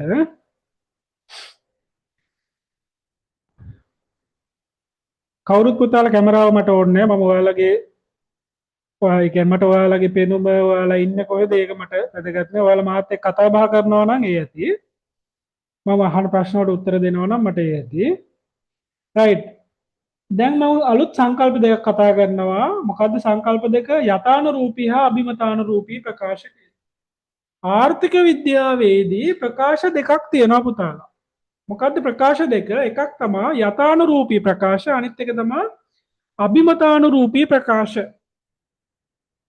ඉස්සර මම එන්නම් අභිමතානුරූපී ප්‍රකාශය කියන්නේ මොකක්ද අභිමතානුරූපී ප්‍රකාශ වල උදාහරණයක් තමයි සරලම උදාහරණයක් දුන්නොත් එහෙම ඔය දේශපාලඥයෝ ඉන්නේ ලංකාවේ පක්ෂ ભેදයකින් තොරව ඉන්න දේශපාලඥයෝ හැමෝම ආණ්ඩු පක්ෂයේ විපක්ෂයේ හැම පක්ෂයකම ඉන්න දේශපාලඥයෝ ඉන්නේ ඔන්න දේශපාලඥයෝ කියන කතා තියෙනව නේද අපි ආවොත් මෙහෙම කරනවා අපි ආවොත් හොරු අල්ලනවා අපි ආවොත් මේවා නොකරනවා අපි ආවොත් හොරකම් කරන්නේ අපි ආවොත් හොරු අල්ලනවා ඔය වගේ කතා කියනවා පුතා දේශපාලඥයෝ කියන කතා වලට තමයි අපි කියන්නේ අභිමතානුරූපී කතා කියලා මේක මේ තේරුම් ගන්න විතරයි කියන්නේ ඒකට අභිමතානුරූපී කතාවක් කියලා කියන්නේ එයාට හිතෙන දේ කියන්නේ එයාට දැනෙන දේ එයා ඉන්න පරිසරය අනුව එයාට තියෙන අවබෝධය එයාගේ බුද්ධි මට්ටම අනුව එයා යම් කරුණක් සම්බන්ධයෙන් ආර්ථිකයේ යම් කරුණක් සම්බන්ධයෙන්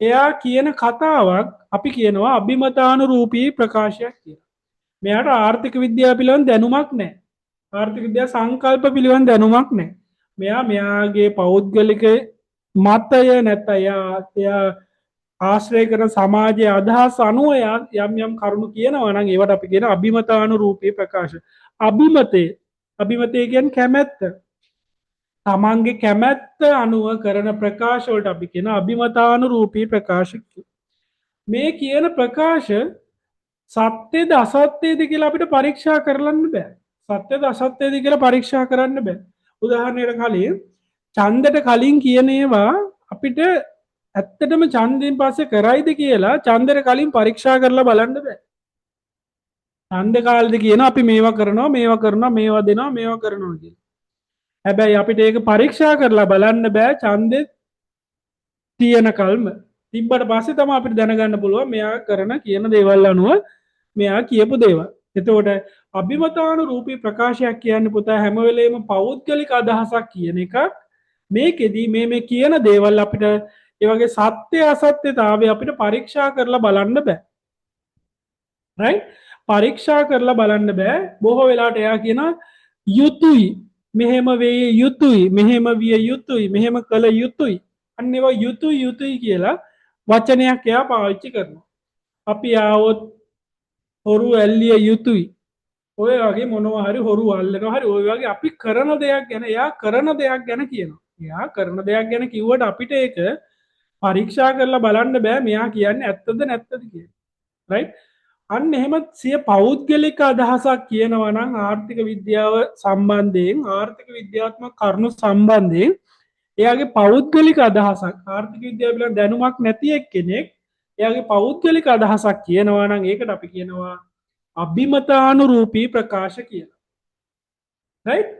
යථානුරූපී ප්‍රකාශ කියලා කියන්නේ පුතා ආර්ථික විද්‍යාව පිළිබඳ හොඳ දැනුමක් තියෙන පුද්ගලයෙක් ආර්ථික විද්‍යාව පිළිබඳ දැනුමක් තියෙන පුද්ගලයෙක් හා ඒ විශේෂ ශාස්ත්‍රය ඉගෙන ගත්ත පුද්ගලයෙක්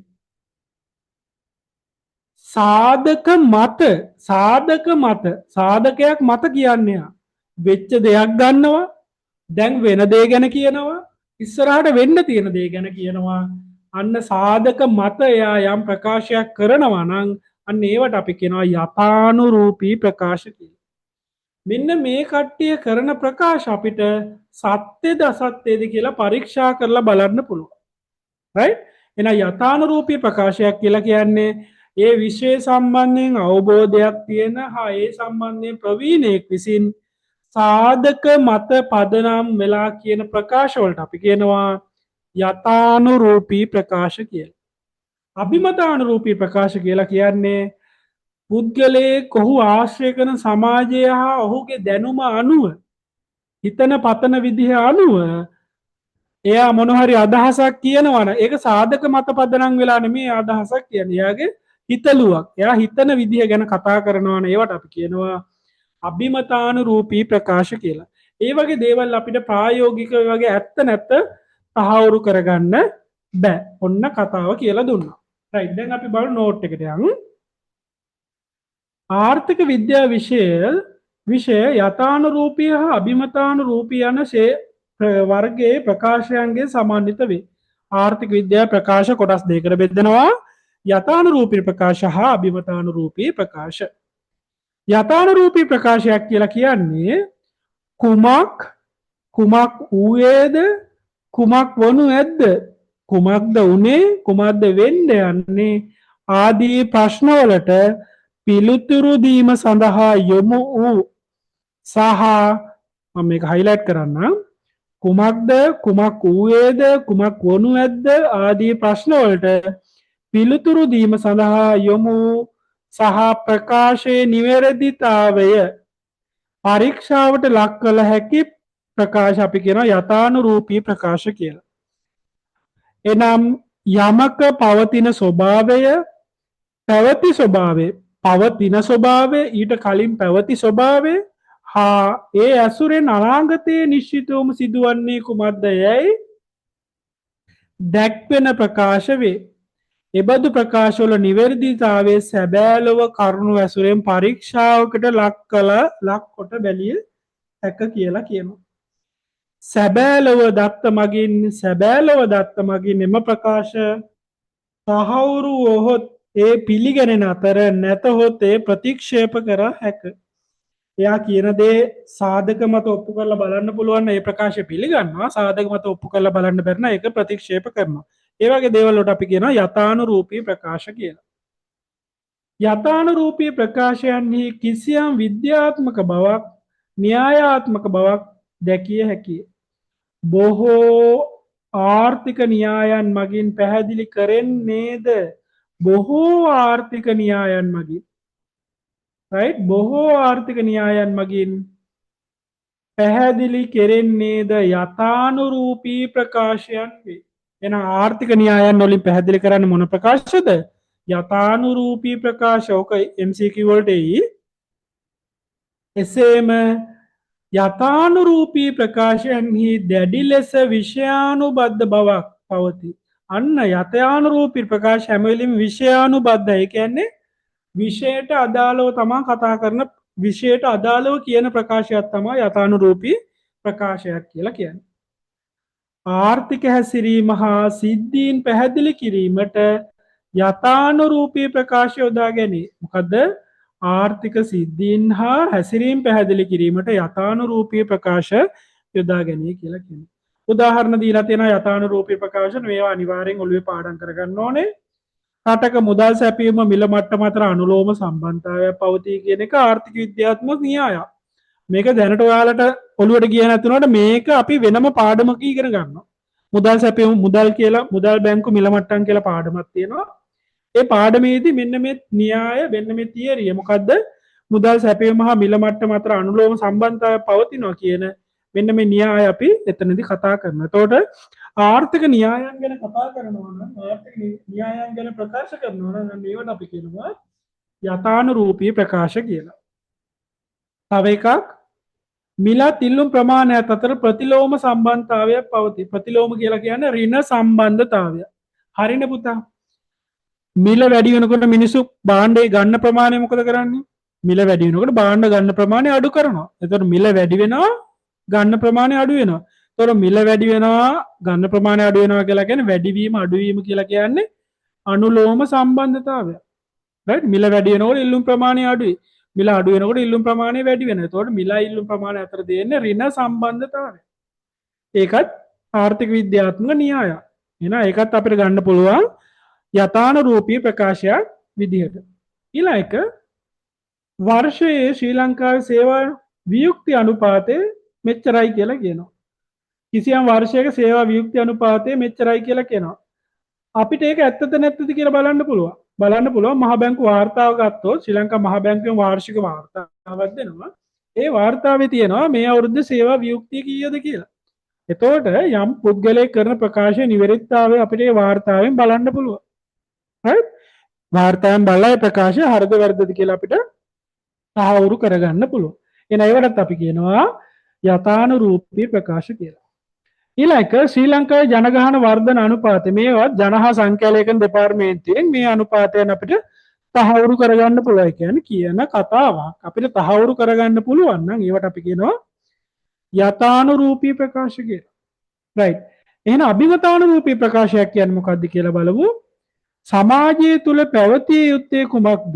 යුත්තේ කුමක්ද? විය යුත්තේ කුමක්ද? යුත්තේ කුමක්ද? සිදුවිය යුත්තේ කුමක්ද? යුත්තේ.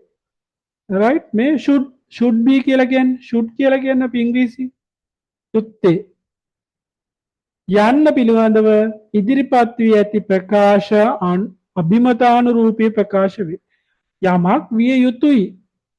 විය යුතුයි කියලා කියන්නේ කාගේ හරි මතයක් නේ පුතා. ඒතර ඒවට අපි කියනවා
sorry right. එතකොට අභිමතානුරූපී ප්‍රකාශයක් කියන්නේ කාගේ හරි අදහසක්. එතකොට ඒකෙදි කියන්නේ විය යුතුයි. අභිමතානුරූපී ප්‍රකාශ පුද්ගල අදහස් විශ්වාස ආරධර්ම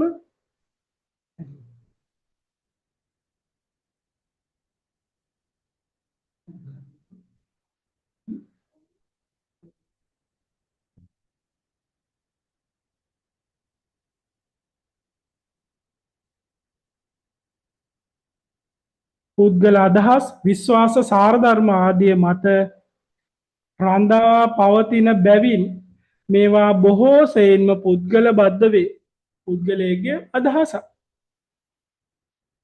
සැබෑලොව දත් ඇසුරෙන් විෂයානුබද්ධව අභිමතානු රූපය ප්‍රකාශවල සත්‍යය අසත්‍ය භාවය පරීක්ෂා කිරීම අපහසු. අර මංගේ දේශපාලඥයෝ කියන කතාව ඇත්තද නැත්තද කියලා අපිට පරීක්ෂා කරන්න බෑ. රයිට්? චන්දර කලින් චන්දර පස්සේ නම් අපිට හොයාගන්න පුළුවන්. චන්දර කලින් දිනන්න කලින් අපිට තීරණය කරන්න බෑ. ආර්ථික ප්‍රතිපත්ති පිළිබඳ විග්‍රහ පිළිබඳ විග්‍රහයන් අභිමතාන රූපී ප්‍රකාශ වලට වැදගත් වේ. අභිමතාන රූපී ප්‍රකාශ සඳහා නිදසුන් කීපයක් පහත දැක්වේ කියලා කියනවා. පළවෙනි එක සෑම රාජ්‍ය සේවකයෙකුට මාසික වැටුප රුපියල් 10000කින් වැඩි කළ යුතුය. යුතුය. ආගේ අදහසන්නේ. මම කියනවා නෑ රුපියල් ලක්ෂකින් වැඩි කරන්න ඕන කියලා. තව එක්කෙනෙක් කියනවා නෑ රුපියල් 1000කින් වැඩි කළ යුතුයි. යුතුයි. ආගේ හරි අදහසක් මේ. මේක ඔප්පු කරන්න පුළුවන්ද වැඩි කරනවා කියලා කාට හරි ඔප්පු කරන්න පුළුවන්ද? බෑ මේක ඔප්පු කරන්න බෑ. තව එක්කෙනෙක් වැඩි කරන්න ඕනේ නැහැ කියලා. right? ඒතර මේක කිසිම විෂයානුබද්ධ ගතියක් නැහැ, න්‍යායක් නැහැ මේක ඇතුලේ. යුතුයි. ශ්‍රී ලංකාවේ සංවර්ධනයේ විදේශ ආධාර ලබාගත යුතුයි. යුතුයි කියන්නේම කාගේ හරි අදහසක්. යුතුයි. හොඳට මේ වචනේ අල්ලගන්න. මේකෙන් අපිට උත්තරේ ගහගන්න පුළුවන්. මේ යුතුයි කියන වචන කෑල්ලෙන් උත්තරේ ගහගන්න පුළුවන්. MCQ එකේ උත්තරේ පික් කරගන්න පුළුවන්. සෑම පුරවැසියෙකුටම නොමිලේ වෛද්‍ය ආධාර ලබා දිය යුතුයි. වචනේ අල්ලගන්න. අනිත් ඒවා නැතත් මේ අනිත් ඒවා ඕන්න මේ යුතුයි කියන වචනෙන් තමයි අපි අල්ලගන්නේ මේක අභිමතාන රූපී ප්‍රකාශයක් කියලා. සෑම පුද්ගලයෙකුට සමාන ආදායමක් ලැබිය යුතුයි මේ ශ්‍රී ලංකාවේ ආර්ථික වර්ධන වේගය 10% මට්ටමේ පවත්වා ගත යුතුයි. කාගේ හරි අදහස තව කවුරු හරි කියයි නෑ ඕක 120ක් ගේන්න ඕන කියලා. තව කවුරු හරි කියයි ඕක 140ක් ගේන්න ඕන. නැත්නම් කවුරු හරි කියයි 102ක් ගේන්න ඕන කියලා. ඒක කාගේ හරි අදහසක්. ඒක නිශ්චිත අගයක් ඒක ඇතුලේ නෑ. රයිට්. ඔන්න එහෙනම් මම කතා කරා යථානුරූපී එකක් ගැන කතා කරා, අභිමතානුරූපී ප්‍රකාශ කියලා ප්‍රකාශ දෙකක් ගැන කතා කරා. රයිට්. 2015 ප්‍රශ්නේ හරි අපේ. හරි 2018 ප්‍රශ්නේ තියෙනවා. උත්තරයක් දෙමු බලන්න හැමෝම. මැසේජ් එකක් දාන්න උත්තරේ. chat එකට දාන්න. 2018 අහන්නේ අභිමතාන රූපී ප්‍රකාශයක් අනු කවරේද කියලා අහන්න. දාන්න බලන්න උත්තරය.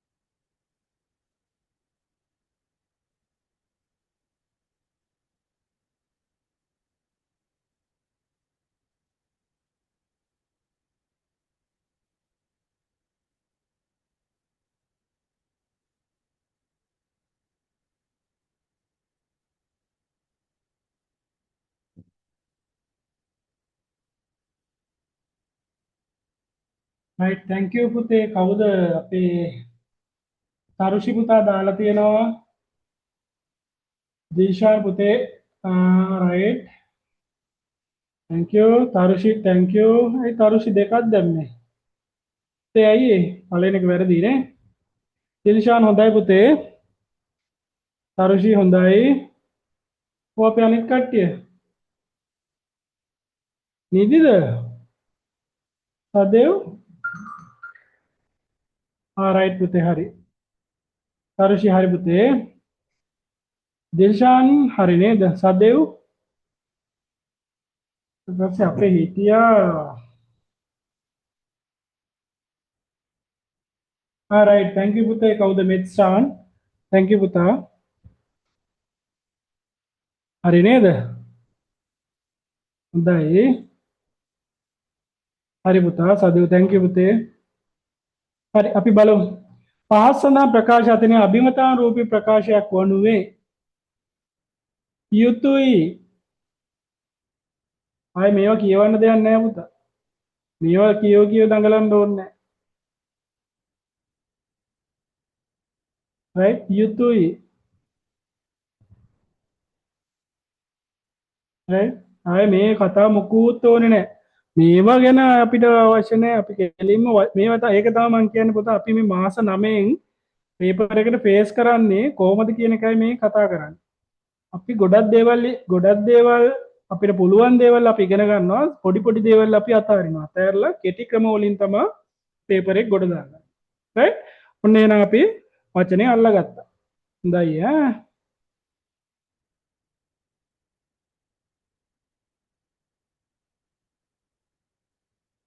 හරි 2024 අහලා තියෙන කියන්නේ ගිය අවුරුද්ද අහපු ප්‍රශ්නේ උත්තරයක් දෙන්න බලන්න. සමහර ඒවා කියවන්න වෙයි.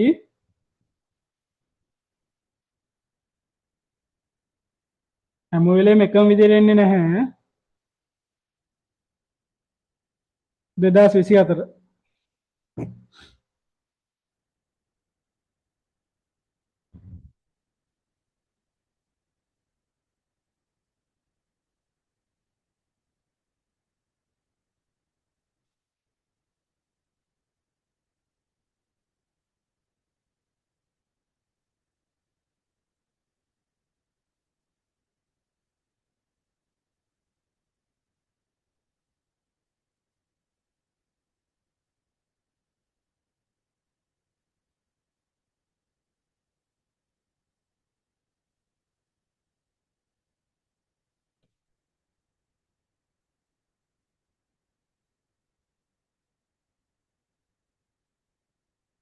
right හොඳයි නේ හැමෝම රිප්ලයි දානවා. හොඳයි ඈ. right දේශාන් හොඳයි පුතේ. තරුෂි දැම්ම නේද මම හිතන්නේ. තරුෂි දාලා තිබ්බා. පුතා එතකොට අපේ මෙත්සර මිත්ෂාන් නේද? මිත්ෂාන් පුතා.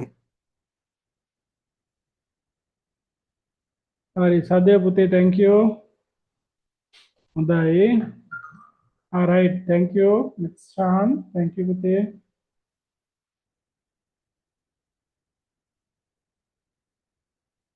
මිත්ෂාන් පුතාට මේ Zoom එකේ chat එකට දාන්න අමාරුද?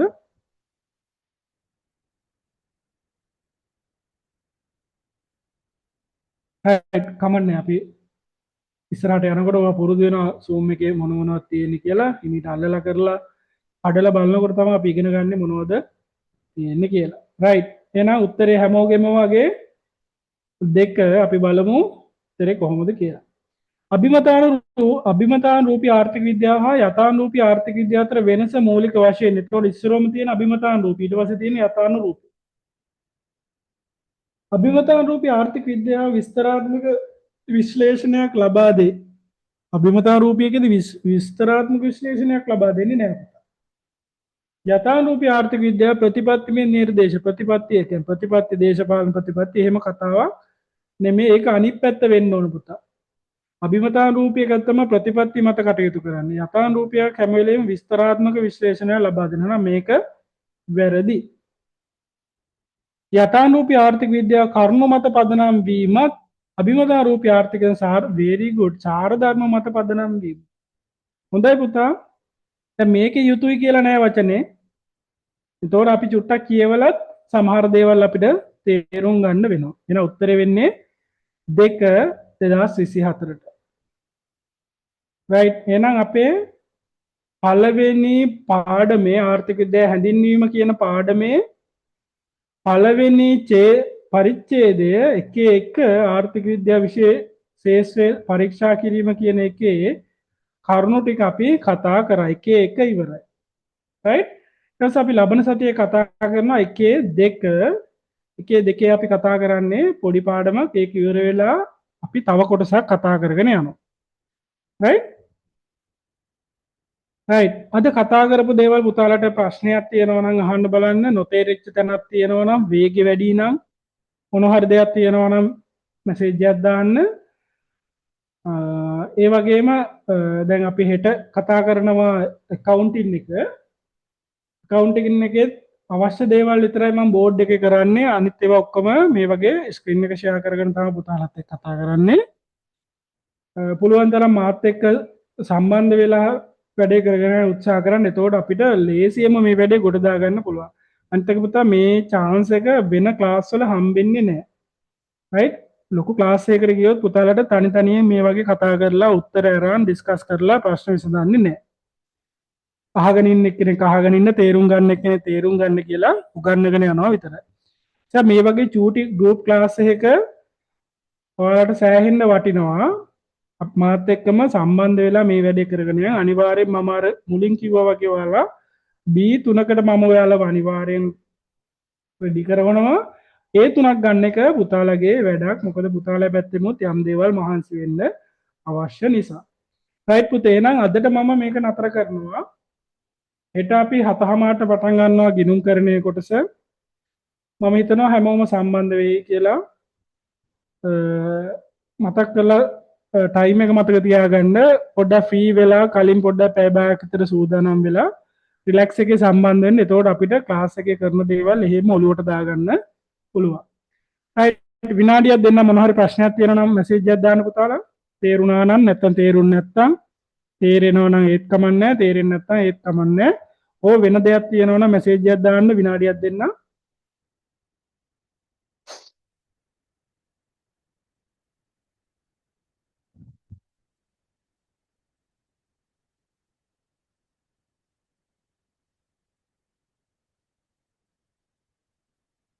ඔව්, රෙකෝඩින් එක ගන්න පුළුවන් පුතේ.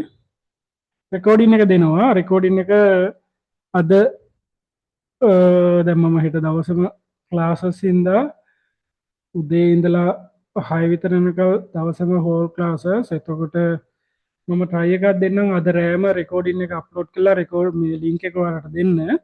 අද බැරි වුණොත් සවුන්ද තමයි දෙන්න වෙන්නේ පුතා. හෙටයි අනිද්දායි කියන්නේ මගේ දවසම ෆිසිකල් ක්ලාසස්. එතකොට අද දෙන්න උත්සාහ කරන්නම්. අද බැරි වුණොත් සවුන්දට තමයි දෙන්න වෙන්නේ. කොහොමත් අපි හෙටයි අනිද්දායි සෙන්සුරයිඩා 7:00 කරනවා දවස් දෙකකින්. උදේවරුේ තමයි මට පොඩ්ඩක් ෆ්‍රී නැත්තේ. කොහොමත් රෙකෝඩින් දෙනවා. රෙකෝඩින් බය වෙන්න එපා. දෙන දවස තමයි චුට්ටක්. අද බැරි වුණොත් මට දෙන්න වෙන්නේ සවුන්ද වගේ තමයි. රෙකෝඩින් එක අප්ලෝඩ් කරලා මේ මම ඔයාලට ලින්ක් එක එවන්නම්. රයිට්, තාම මොන හරි තියනවද පුතාලා?